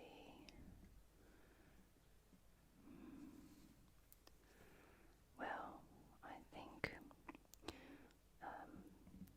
doesn't matter what happens here, so we'll go with these spades. 6. That's 1 for me. With 2, 3, 4, 5, 6, 7, 8. So the queen would go here. 6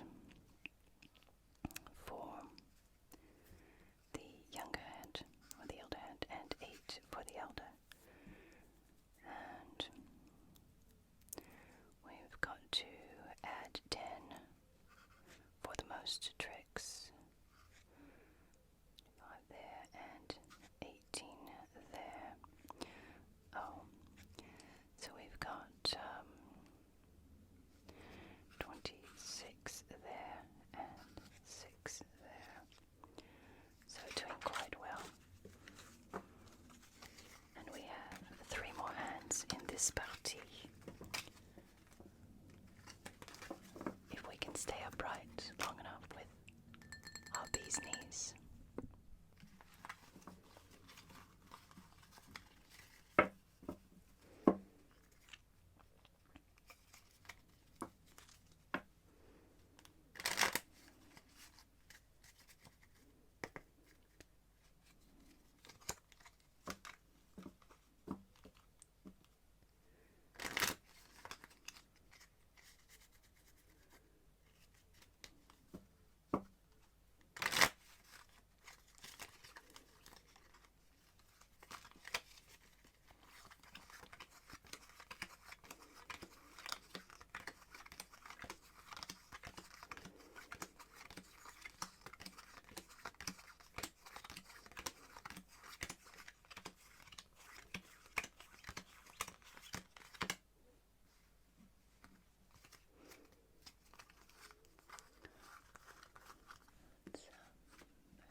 Alright.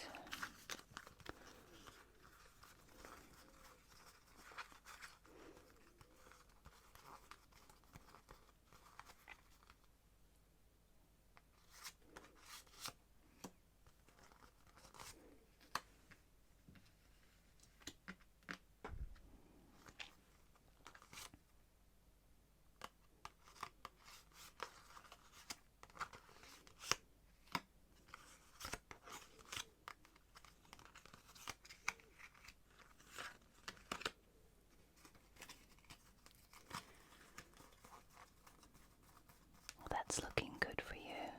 Look at that. Quite nice.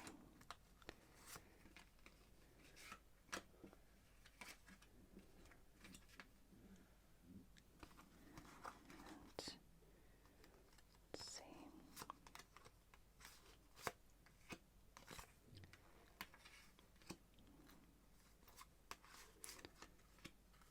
There we are. So, being elder hand, I'm going to trade quite a bit here.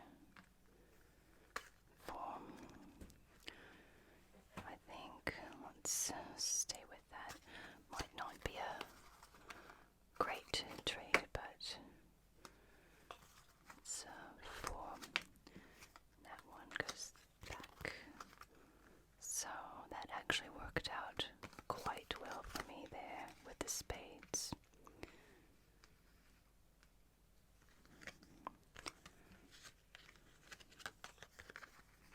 And there we are. So you can trade as many as 4. Let's see, I think that's good. Let's do 4 there. And that gives you good with the diamonds, and I think that's pretty good. Alright, so I have nothing but a point of 4. You have a point of 4 as well. So I have 10, 20, 30, 41, whereas you've got 38. So my point wins my point of 4.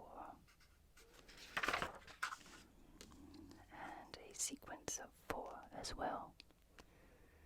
And you have a sequence of 3.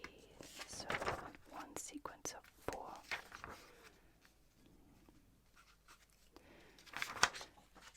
And I have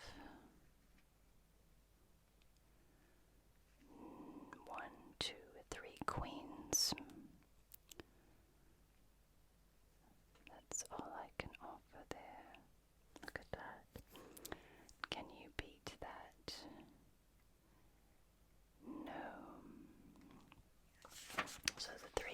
this to me. That's 11, but there's no peak because I didn't get up to 60 points in the declaration, which doesn't happen very often. Alright, so let's start with 1,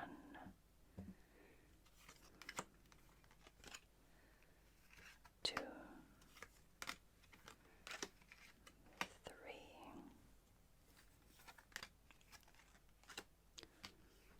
4, and 5,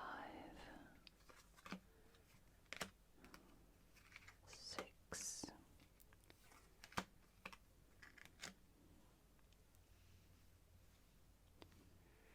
we didn't have many declarations, so it would be hard for either of us to really know what the other had, except for that point where we had to count points. 1, 2, 3, 4, 5, 6, and we'll go with the longer hand. 7. Let you have that queen there. So that's 1 for you. And 2. I think the rest are going to be yours. 3, 4. That's a beautiful flower. 5, 6, and 7 to you. So that's 7 for both of us. No one gets the 10 for the most tricks. So that's 7 there, and we have, and that's going to be 18.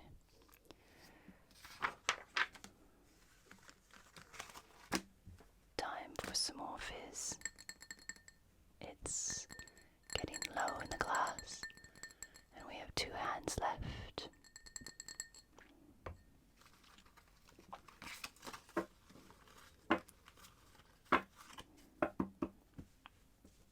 Look at all the card dust all over our green velvet.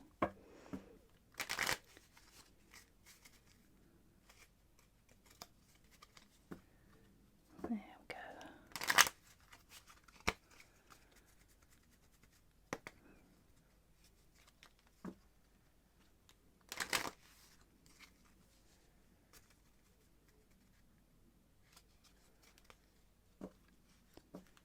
It's always a little sad when the summer is about to come to the end, because, all the flowers are starting to look finished.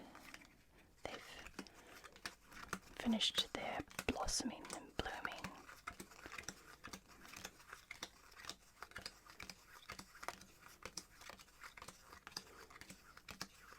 And all of that gaiety of all the plants in that wonderful time in spring when they all burst forward with life. That energy is starting to mute into getting ready for dormant winter months. It will take them a few months to do that, of course, but all of the animals know it's coming. All of the baby birds have flown the nest. There's only a few late ones, if they're there. And what have we got here? So everyone is finding their legs, the younger birds, the plants and the people, getting ready to settle down into a warm, safe autumn after the glorious summer is at an end.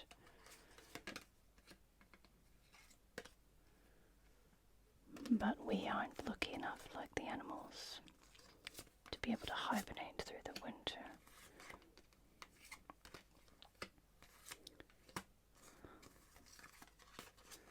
Look at that.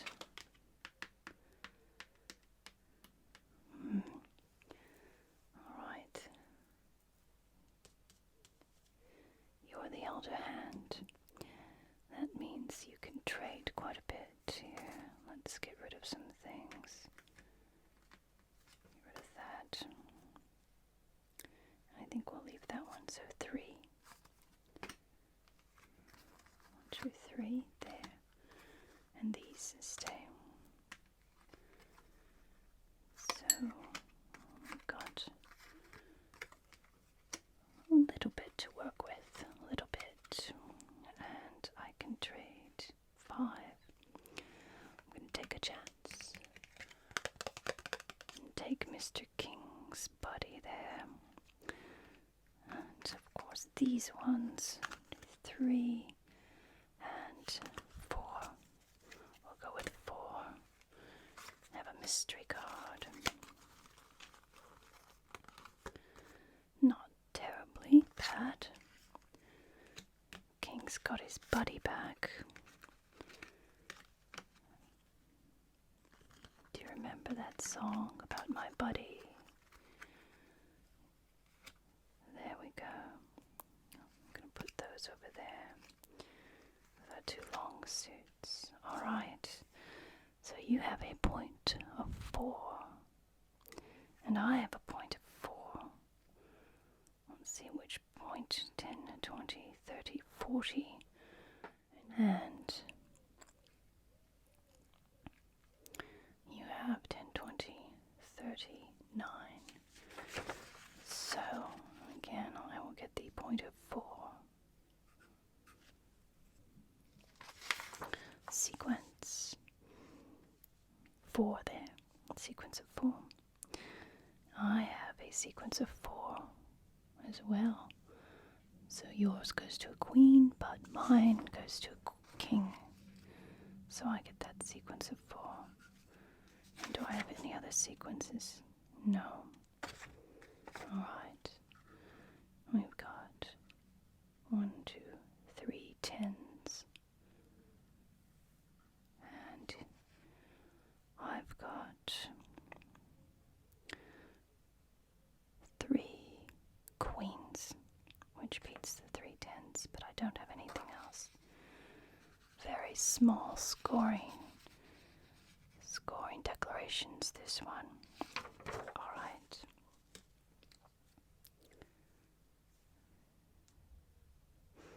I'll start with a long hand there.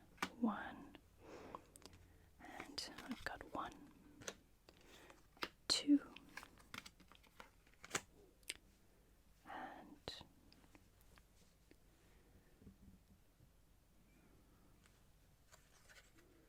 let's see, that was your 1 and my 1 and 2 and 3, 4, 2. Remember how many I've got, so you've got 2 there. And let's go with I've got the queens. Let's go here, so 3.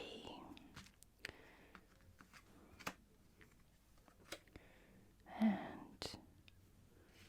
4. 5.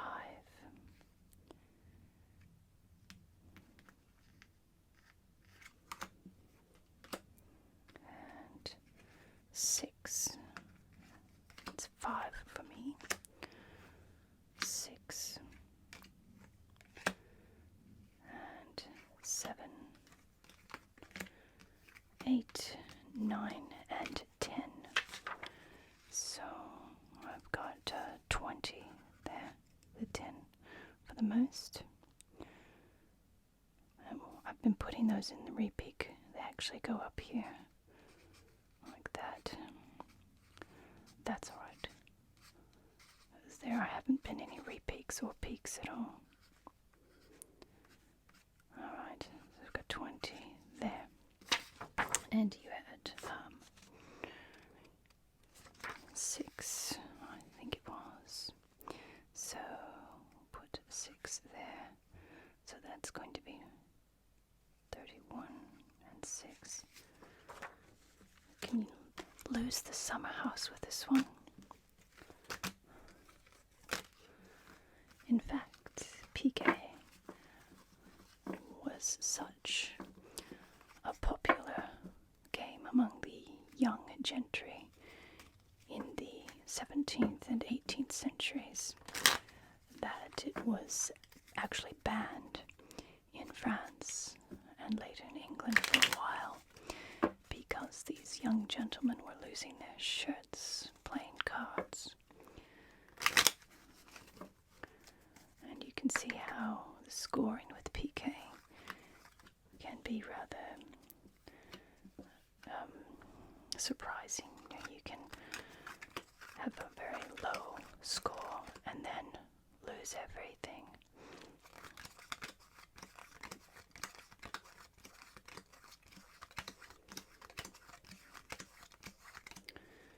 Or you can win really quickly and unexpectedly.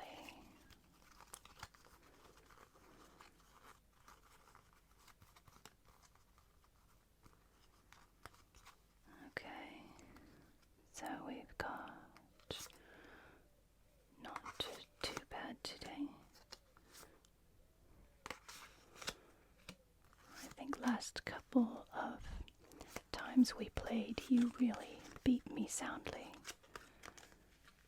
So I think we'll have quite a different result today. We'll see. But remember, all of this little scoring is little bit piecemeal, bit by bit, because these numbers actually don't matter in the end, and I'll show you. Only matters whether you get over 100 or not. So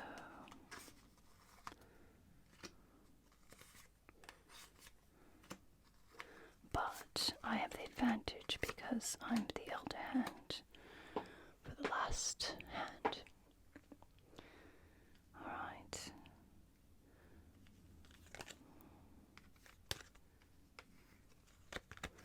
So I'm going to go with 4, trading 4 here. And that's these 4 minus that ace. Oh, that'll be good for you. Oh, look at that. Well, lucky for you I didn't pick that up. And I've got quite a strong hand there. So you can trade 4, my friend. And I think you shall. 1. Oh, these points are very good to keep though, aren't they? Could get rid of your jacks, but you've got 3. Oh, we're going to go for the whole 4, do you think? That's hard to do. That's a sequence there. What if we just get rid of these for 3? Just gamble a bit. And have 1 card. Well done. Well done. We've got a king there with his buddy and an ace for a nice peak, or point rather. I don't think we'll get peak really. Alright, so I've got a point of 6, and that's good for me. And I've got a sequence of 4, and you have a sequence of 3 and 3. So my sequence wins. That's too bad because you have a really good start here. And what have I got? 1, 2, 3 aces. And you have almost, but not quite, 4 things, 4 jacks and 10s. Can't beat my 3 aces, unfortunately. So I've got 3 aces, and that's all I've got as well. Alright, we'll start with hearts. 1, 2, 3, 4, 5. Now I'm going to be stuck. Let's go with 6. And that's 1 for you, and 2.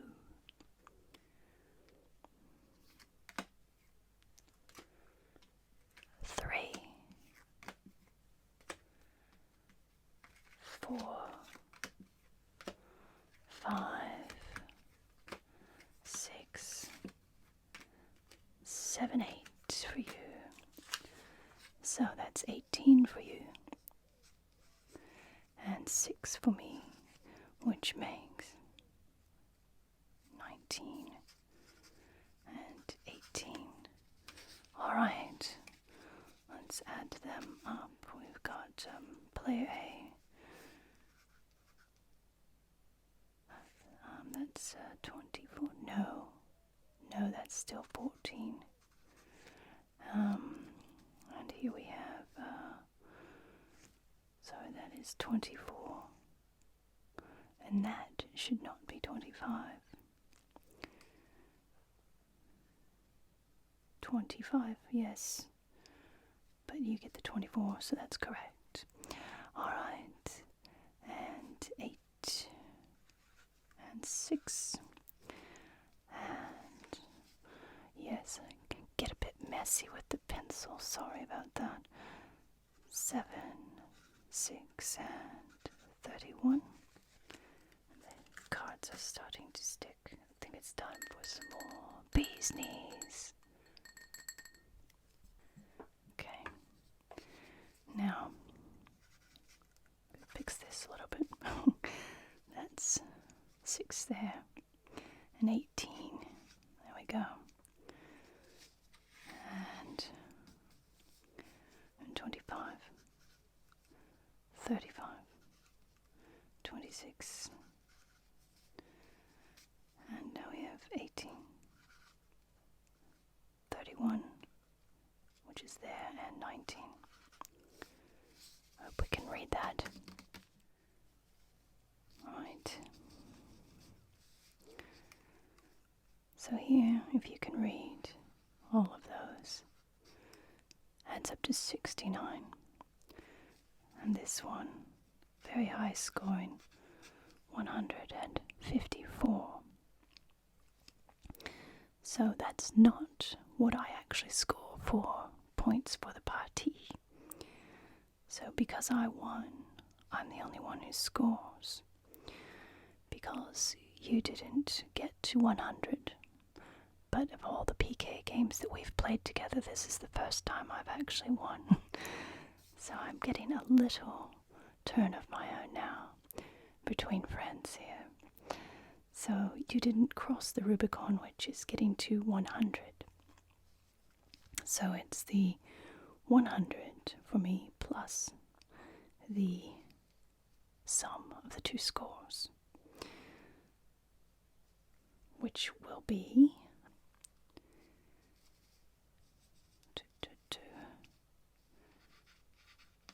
223, for a grand total of 323. So if we were playing for money or bits of something, you would owe me 323 of whatever it is. So let's say we're playing for chickens. I would come home to 323 lovely clucking chickens. Or better yet, probably 323 pieces of 8. So today, I've made a brandy Alexander, and we're going to talk about some of the fine points of Piquet with this deck of armored soldiers from France, from Charlemagne to Louis XIII. So for the brandy Alexander, it's a very nice drink made with equal parts brandy or cognac, chocolate liqueur, and cream. And I've put a little Mikado stick in there for a garnish, a little swizzle stick. In the past, it has had the stereotype of being a very feminine drink, or even effeminate. If you've read Brideshead Revisited by Evelyn Waugh, Anthony Blanche drinks the Brandy Alexander, which is also it's somewhat sweet but very refreshing. If you're worried about it, but you want something similar, you could order a White Russian that instead of cognac and chocolate liqueur, it has vodka and Kahlua and cream. So cheers.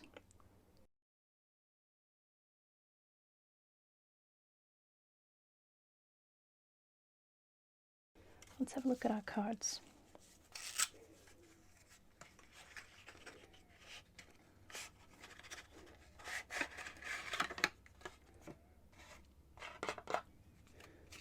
Jeu des armeurs.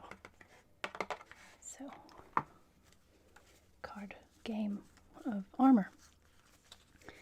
And we've got one joker there, a funny little man with his doublet of crest and the armor and the parts of the armor. The panache, if you remember Cyrano de Bergerac. And panache is this flourishing feather at the top, used now to describe your flourishing character or personality trait. So we're going to put those aside. They're both jokers. And though it would be lovely to go through these, they're very nice little drawings. And looking at the different styles, the implements, the weapons, the helmets, the codpieces, we're going to just sort them out so we can play Piquet with them.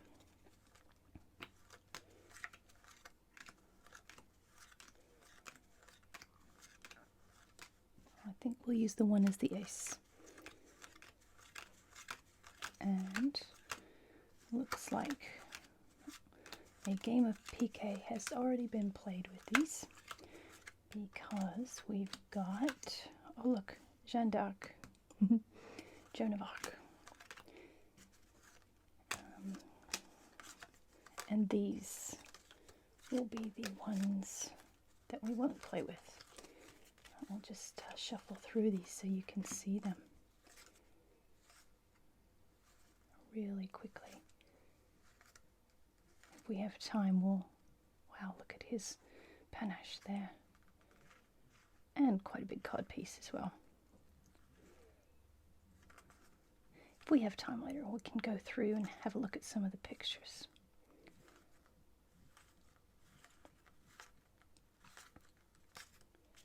Alright. So first I'm going to shuffle these ones.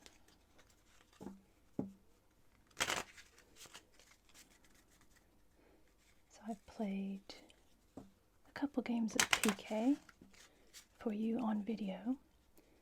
The last one describing the rules a little bit more in detail. During this video, I'd like to play just maybe one or two hands and go over a few fine points of the game. These cards are very stiff. Alright, time for some more Brandy Alexander.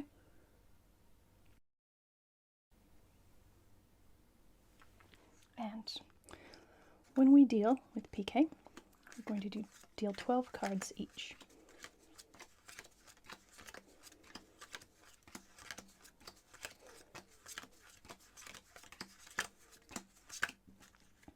So each player will have a hand of 12, right? And with the remaining cards, we're going to deal them in two piles. One with 3 and one with 5. So let's have a look at these cards first and put them in some kind of order. In Piquet, because it's for 2 players, it's very difficult to cheat because all of the cards are pretty much known after everyone's hand has been made. And the declarations probably account for most of your point. The trick taking comes after that. So what you want to do is build up declarations.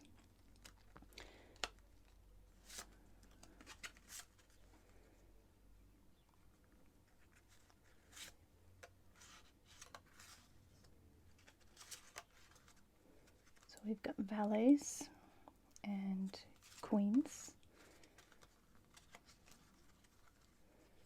So valet, dame, and roi for king.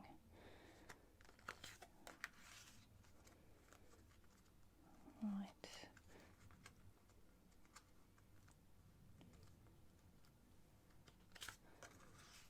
And some rather low ones there.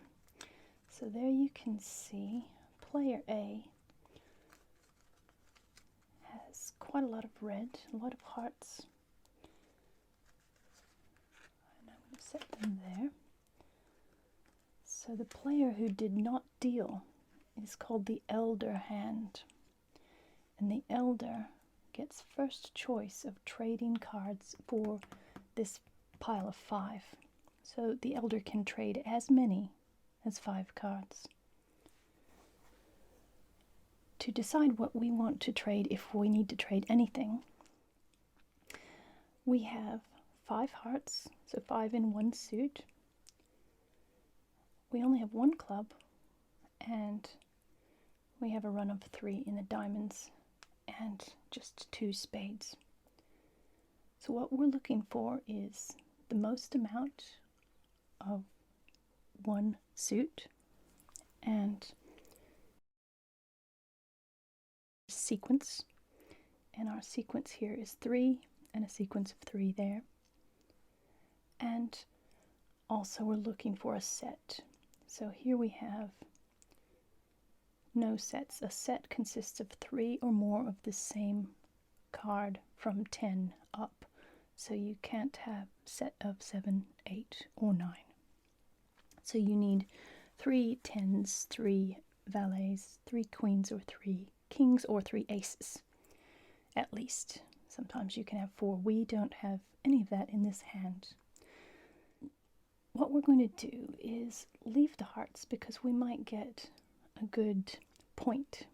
So we have now what we would call a point of 5. Point of 5 hearts. That's quite good. And we're going to take away the ace of clubs. Okay, that's Henry IV, Colonel Général de l'Infanterie of the reign of Henry IV, just in case you're curious. And this is the Seigneur de Bayard, or Bayard. We only have 4 diamonds, a valet, a queen, and a king. So I'm going to take this 8 away because it's really not doing us much good. And the rest we have is a queen and a 9. There are 3 cards, 2 cards above the queen, the king and the ace. So the queen will be the 3rd card. So if we don't get the king or the ace, this will be no good to us unless we have 2 cards below it. We only have 1. It's worth trading. It might or might not be worth keeping this to get a set of queens. For today's game, for today's hand, we'll keep it and see how things go.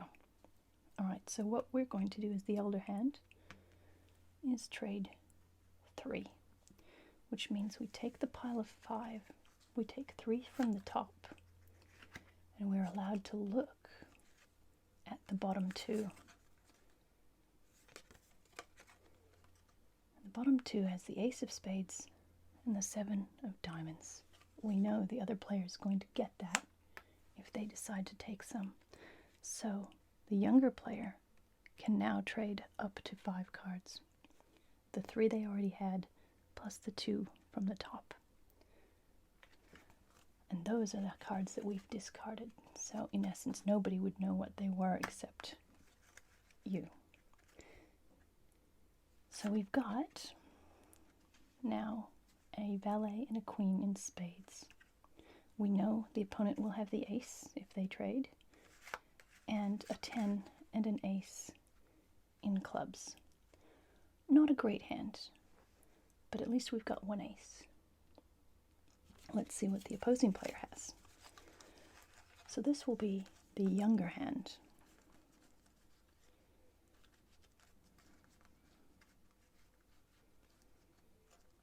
So we'll start with our hearts.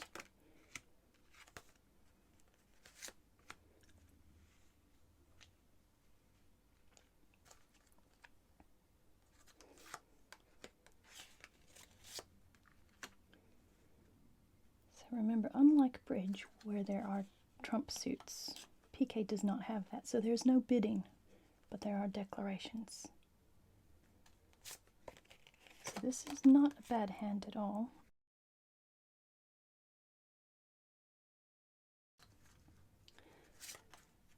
Now, what we have is a sequence of valet, queen, and king. Valet, dame, and roi. Also have a 7 and 9. So we do have a point of 5 in clubs. 7 and an 8 is not doing us much good there. Of spades. There's no point keeping that 8, so we know we can trade 5, and we don't have any other 10s, so we're going to get rid of that 10, because if we had more 10s we might have a set, but we don't, so there's not much chance of making a set. 7s and 8s are only good if you think you can make point or you've got a sequence. So we're going to trade 4 as the younger player, which means we pick up the top 4 cards and the other one gets put away and no one gets to see it. So look what we've picked up. There are all the spades. So we've got 10, king, and 1 of spades. And we've picked up the 7 of diamonds, which doesn't help us much.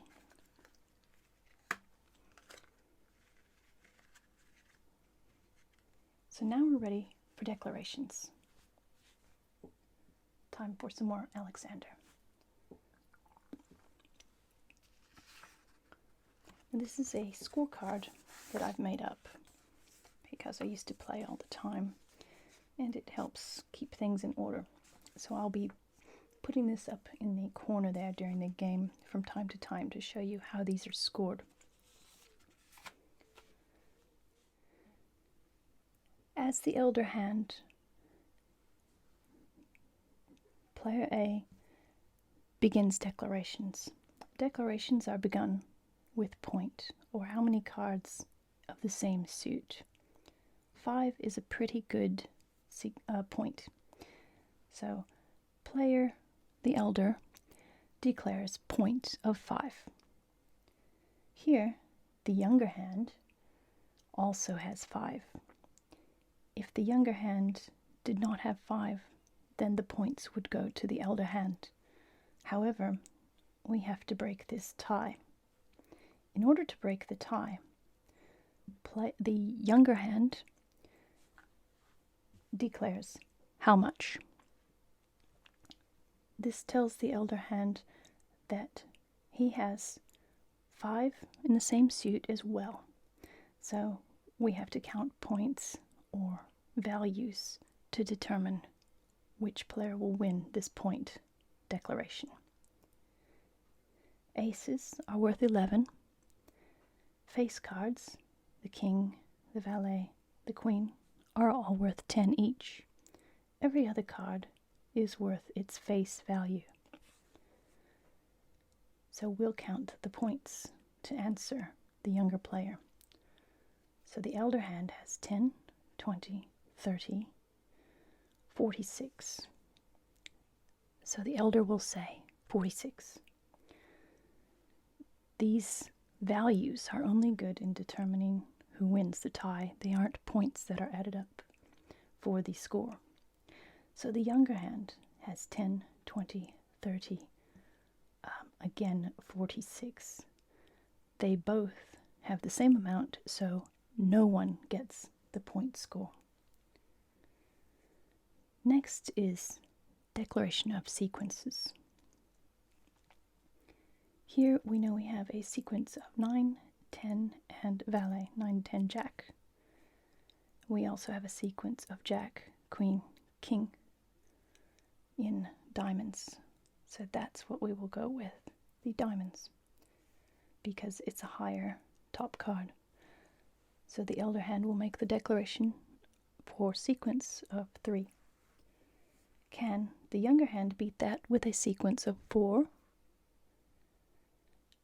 No, but the younger hand does have a sequence of 3, jack, queen, king, or valet, dame, roi. In which case, again, we have to break the tie. So the younger hand then asks, how high? What's your highest card in your sequence? The elder hand responds, roi, or king. And the younger hand responds also, king. Therefore, again, no one gets these points. In scorekeeping, the sequence of 3 is usually called a tierce. Now, our next declaration will be sets. A set of 3 or more. So a set of 3 is called a trio, and a set of 4 is called a quarte. We don't have anything in the elder hand.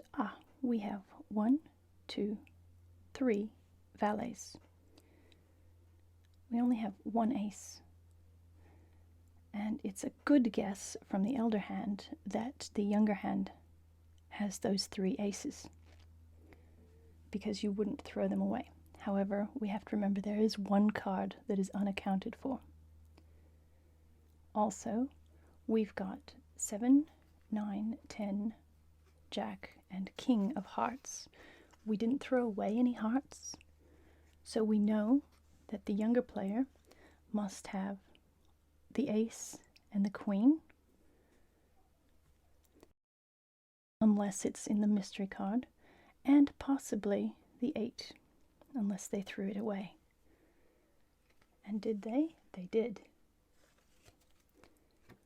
But the elder hand will not know that. The diamonds also, we don't have the ace, but we do have the other first 3 face cards. The rest are a mystery. We can assume that the younger player does have the ace. So here we have 2 cards that are going to be able to win the tricks. The other one will be thrown away to the ace. Here again we have 2 cards that can win the trick, possibly 4, and 1 will be thrown away to the ace.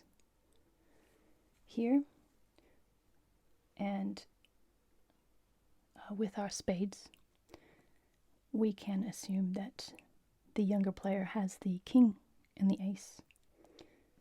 Therefore, these are both losing cards in tricks. Here, the ace is probably the only winning card in clubs that we have. The 10 will probably not win anything because we can assume that the queen and the king are with the younger hand. Again, there is still 1 card unaccounted for because it's a mystery card. So we'll have to see how that plays out. So assuming that the younger hand has 3 aces, we know that they cannot have 3 or more kings because we have 2 of those. They cannot have 3 or more queens because we have 2 of those. But we must declare what we do have, which is 3 jacks. We also have 2 tens, and we didn't throw one away. So the opponent, the younger hand, will have at least one of the tens, unless they threw one away.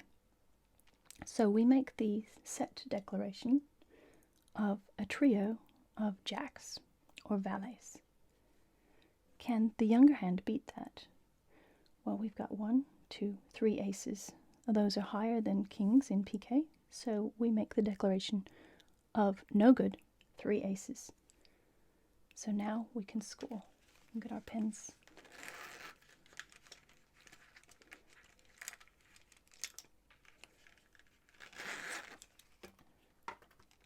And we have the first score in the declaration. So the younger hand, or player B, has a trio of aces, which is 3. So there's 3 points for a trio, and if you have a carte, you have 14 points. What else can the younger player declare? Roi, roi, dame, dame, nothing else. So no more declarations. Once the younger player has won that declaration, they can make another one for sets, but there are no sets. There are no more sets. So now we move on to the play. So move those up there, and these just down here. The elder hand begins, and we're going to play our high card, the ace of clubs, and now we start counting our points that we win in tricks or that we lay down. So we've laid down the 1, so we say 1. The younger player can either play a high card or low one. We're going to play this 7 because it's not worth anything. So that's 1 trick for the elder hand. Now the elder hand begins again. We know the 10 is not going to be a winner. Nothing else we have is going to be a winner because there are 3 aces that we know the younger hand has because of the declarations. So we're going to flush out his ace, and we're going to do that with diamonds because underneath our king of diamonds we also have 2 more winning cards. So you can play either the jack or the queen or the king. They're all pretty equal.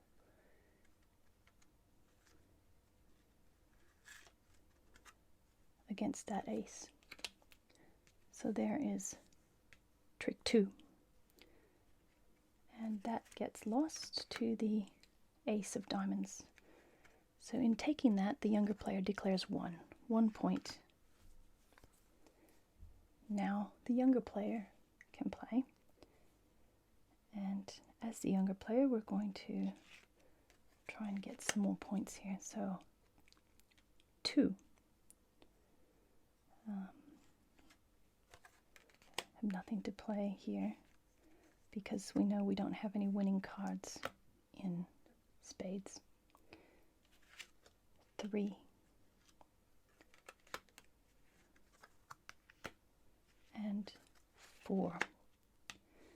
So the younger player knows he's played the ace and the jack's been played, and he's played the king and the queen's been played. So we know the 10 is the next highest one. It's going to be a winner no matter what.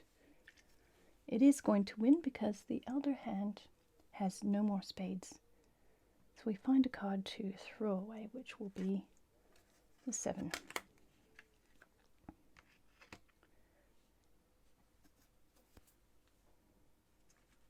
So that is 4. 1, 2, 3, 4. Now we have a similar situation as the elder hand, we can try and flesh out the King of Hearts with the ace, but since we don't have any more hearts, we know that there are more that the elder hand has to throw away, so that queen's not going to be much good. We also know that the ace of clubs has already been played by the elder hand, and that makes these 3 cards winning cards. So now is the younger hand's chance to play clubs. The elder hand has just the 10 of clubs. So that's, and we'll do, that was 4. 1, 2, 3, 4. That was 5. So we always make that declaration when we lay the card down, 5. And that trick is picked up by the younger hand. And we'll continue to play clubs to empty out the hand of the elder. 6.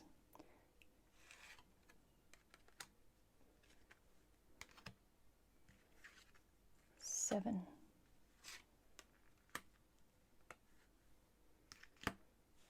Now as the elder hand, we know that the ace of hearts has not been played.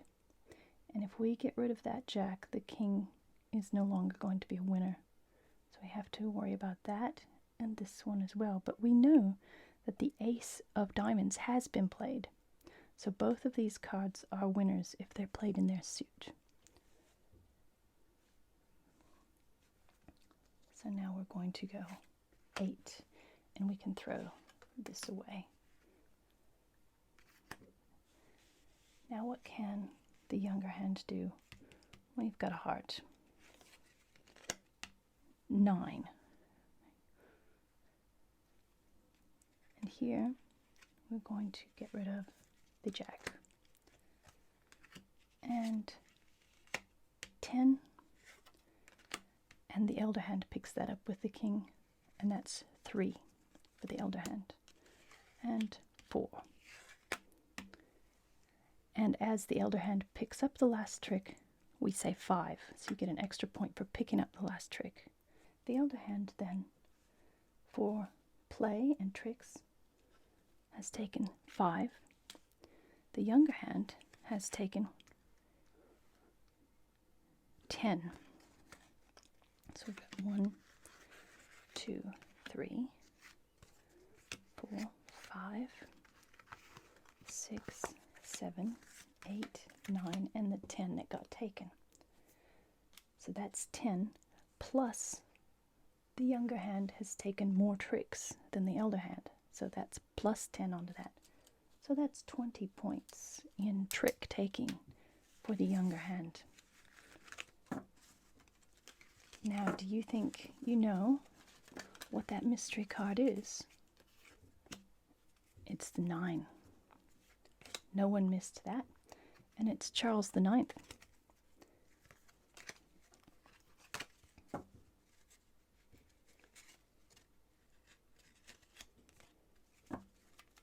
Let's do one more hand and see if any interesting things occur for fine points of Piquet.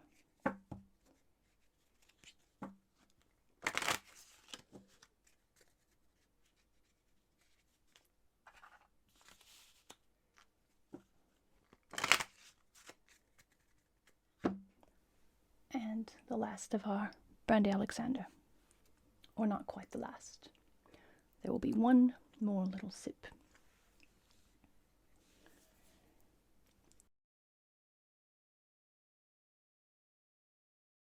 In Piquet, there are 6 hands in a partie. So 6 hands make up a partie. If in declarations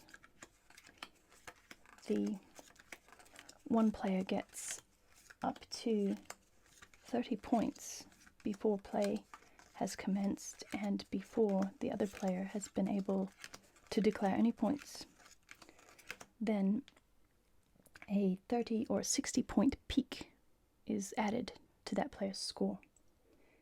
If they're able to score 30 points with declarations and tricks before the other player scores anything, it's a 30-point bonus for a peek.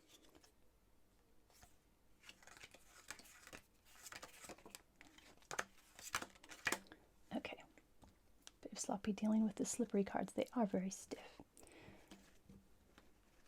So this time we're going to say that player B is the elder hand.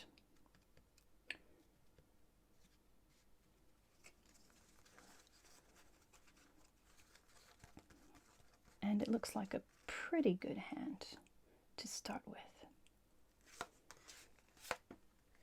So you always take turns being the elder or the younger hand.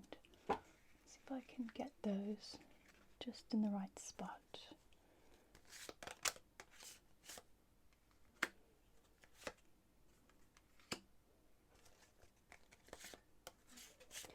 I always had to pay attention to how I sorted my cards at different points playing this game, because sometimes I played with people who were very good at counting cards, and just by the way I sorted my cards, they could tell right away what I had, and so that's always a consideration.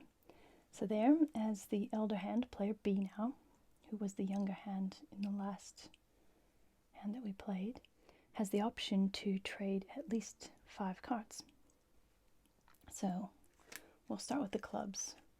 It is always good to keep a buddy with the king, just in case that's all you get. But we can easily get rid of the 7. This king of hearts has a buddy as well. Here we have the ace of diamonds, so we don't need this 8, because it doesn't look like we have a lot of sequence or point. Here we have a possible sequence if we get the 9, but it is a point of 4. How useful is that going to be? I'm willing to take a chance and get rid of those. These aren't very useful by themselves,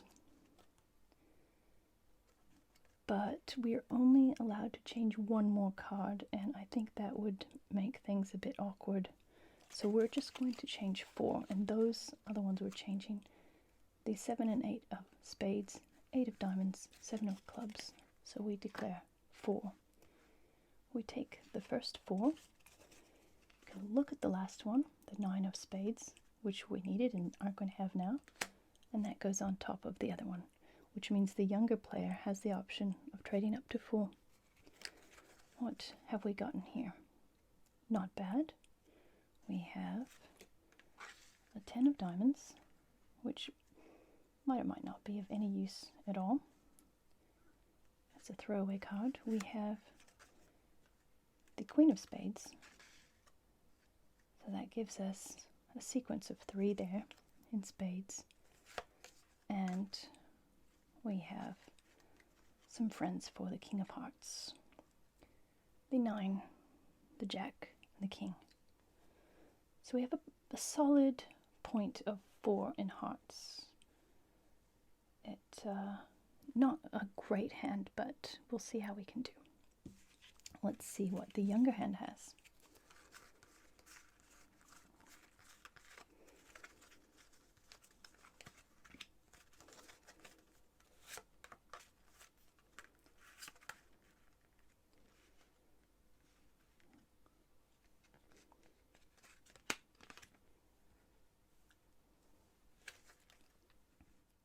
So we have 8, 10, jack, queen, and ace of clubs. We have 7, 8, 10, and ace of hearts, ace of spades, and 7 and queen of diamonds. Right away, we can get rid of the 7. The queen is only 3rd in line, and we'd have to have 4 cards for her to be any good. Or 3. Here we have no sequences there. There's a very short sequence of 3 here, but a point of 5, which is really good. So we probably want to keep the clubs. We can trade up to 4. I think we should get rid of the 7, 8, and 10 of hearts. So goodbye, Francois the First, with your giant codpiece. And we're taking all 4 cards, which gives us a nice King of Spades, 9 of Spades, which the elder hand refused. And then we also have Friends for Joan of Arc. We have a valet and a 9. So the younger hand's not doing too badly in this partie. So again, player B is now the elder, player A the younger. Player B, the elder, starts declarations with point of 4. Younger hand can easily top that with point of 5, so we don't need to count. So the younger hand gets a point of 5, which means 1 point for each card. Now we go to sequence. We know we have a sequence of 3 and another sequence of 3. So we're going to go with this one because it has the highest top card. Sequence of 3 is declared by the elder hand. We have a sequence of 3 here, and that's it. So the younger hand can ask how high. Elder hand says king. We can't beat that. So the younger hand says good for you, and the elder hand scores 3 for each sequence of 3 cards. If you have a sequence of 5 or more, you get plus 10.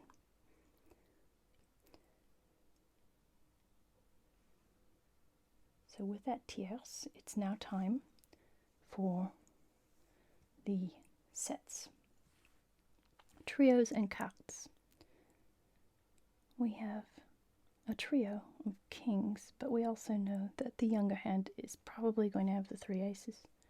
What else have we got? 1 queen, 2 queens. So the younger hand is only going to have 2 queens. And 2 jacks. The younger hand's going to have 2 jacks. But we must make a declaration. So we say 3. Trio of kings. Roi. Can we beat that? Yes, we can. We say it's no good because the younger hand has 3 aces. So we get that trio on declarations. What else can we declare now that we've won that one as the younger hand? Only have 2 queens. We only have 2 jacks. 1 10. So that's it. No more declarations. Now play is begun by the elder hand. And we're going to start with our up to now winning suit. So move these down a little bit. And that's 1.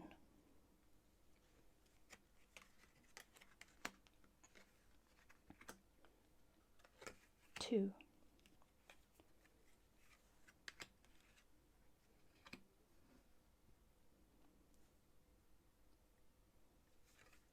3.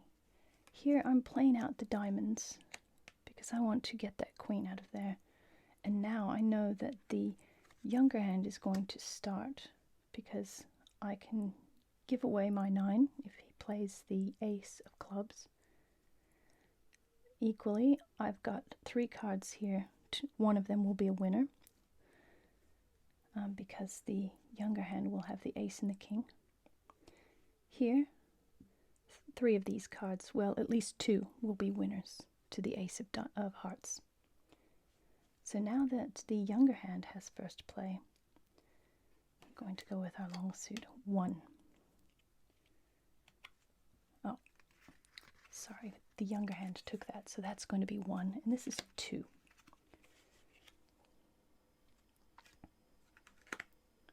There go the pipes in this very old house.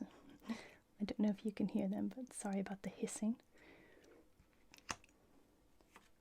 3. And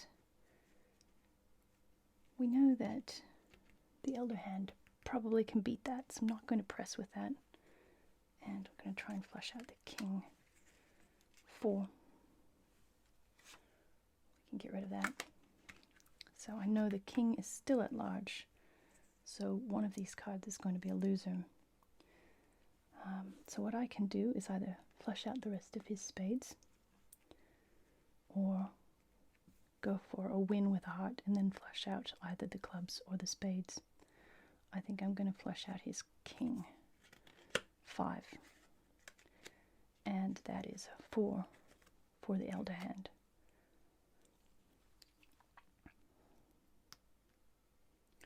And we're going to start. We know that the ace of hearts has not been played, but we know that this is probably going to be a winner.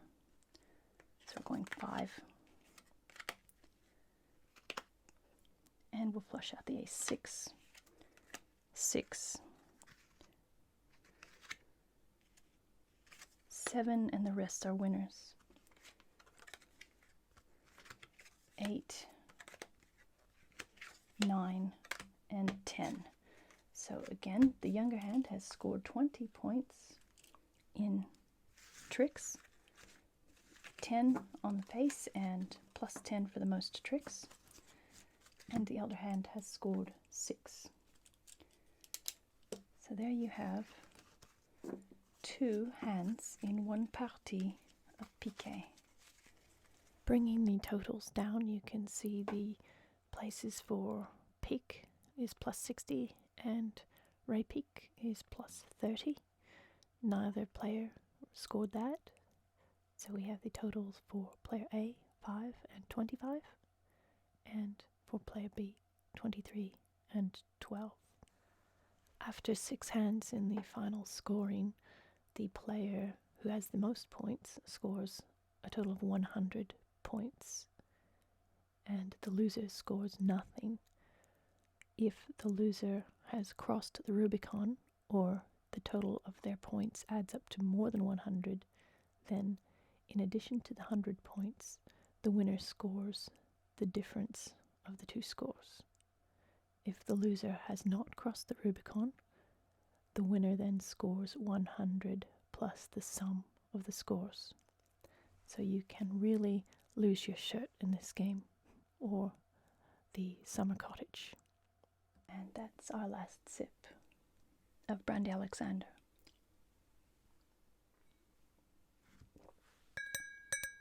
That's for the glass. Let's have a look at our cards. So this is an officer in the army of Louis XIII. This man, who looks almost like a fool himself, he's a Swiss guard from the reign of Francis I. This looks like a musketeer, or arquebusier. It's an arquebus that he's got, and a stand to hold it on, to hold it steady, from the reign of Henry III, Henri III.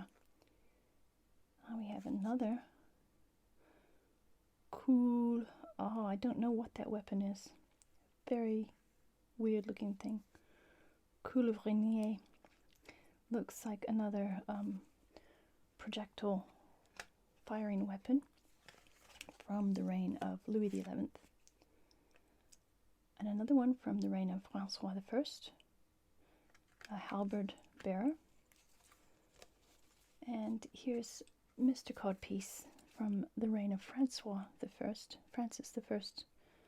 It's just a soldier, and he's bearing arms, the flag. So Francis has got the weirdest ones, hasn't he?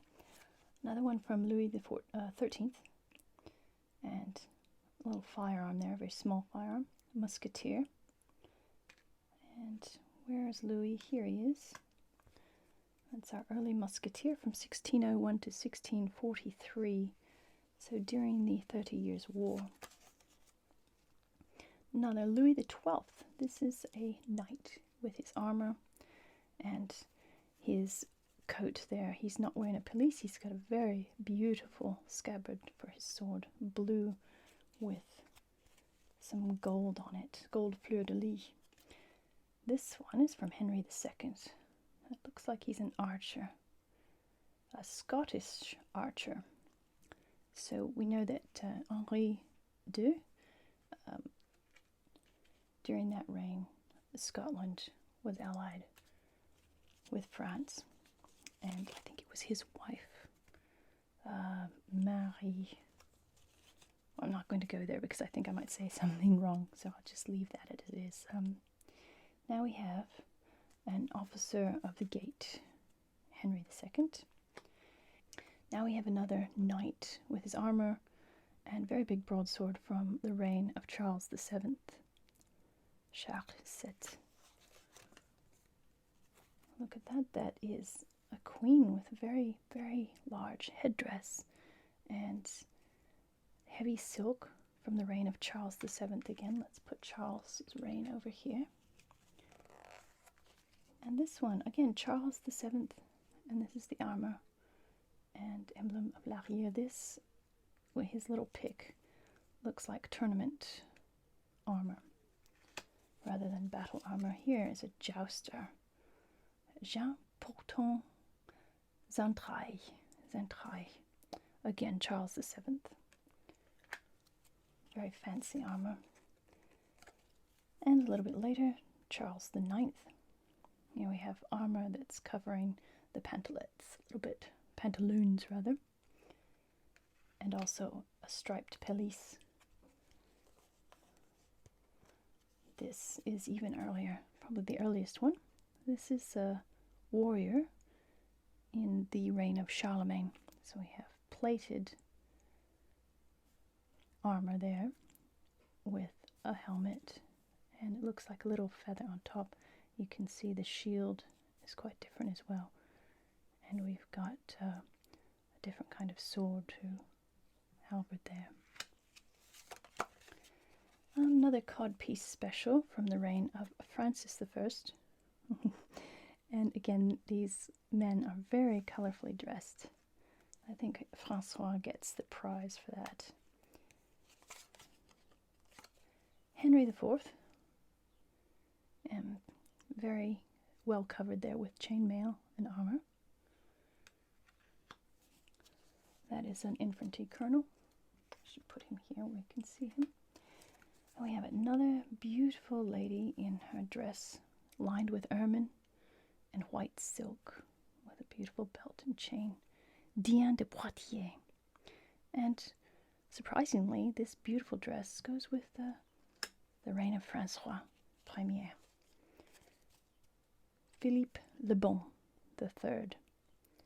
So this is the reign of Philip III, and this is an archer with his chainmail and armor and the helmet that covers part of his face, the big long bow that he's got. So 1396 to 1467, that would have been near the end of the 100 Years' War. Charles IX, another arquebusier with a giant firing arm. Charles VII, and this one is another firing arm, but it's like a crossbow type of a thing. And a big, very rectangular shield. Chainmail, from the time of William the Conqueror. Look at that. You can see a lot of these types of helmets and shields on the Bayeux tapestry in Bayeux. And here we go with Francis I again. This knight has armor and this skirt. So it's possible, well, more than possible, I think we can safely say he's a mounted knight because he's got his spurs. So this is going to be around his hips on the saddle. Another foot soldier from Charles IX. Here we have a warrior from the reign of Hugh Capet. The Capetians were very unpopular monarchs.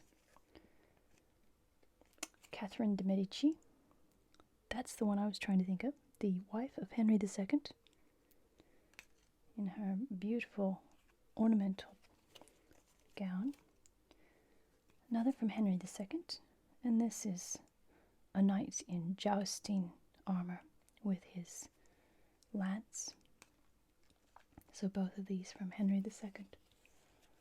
Here we have Henry III, very fancy chevalier there, and a very fancy scabbard for his sword. We have lots of gold embroidery and inlay in his clothing with fancy garters. Last one we have Louis VI. So very long robe there,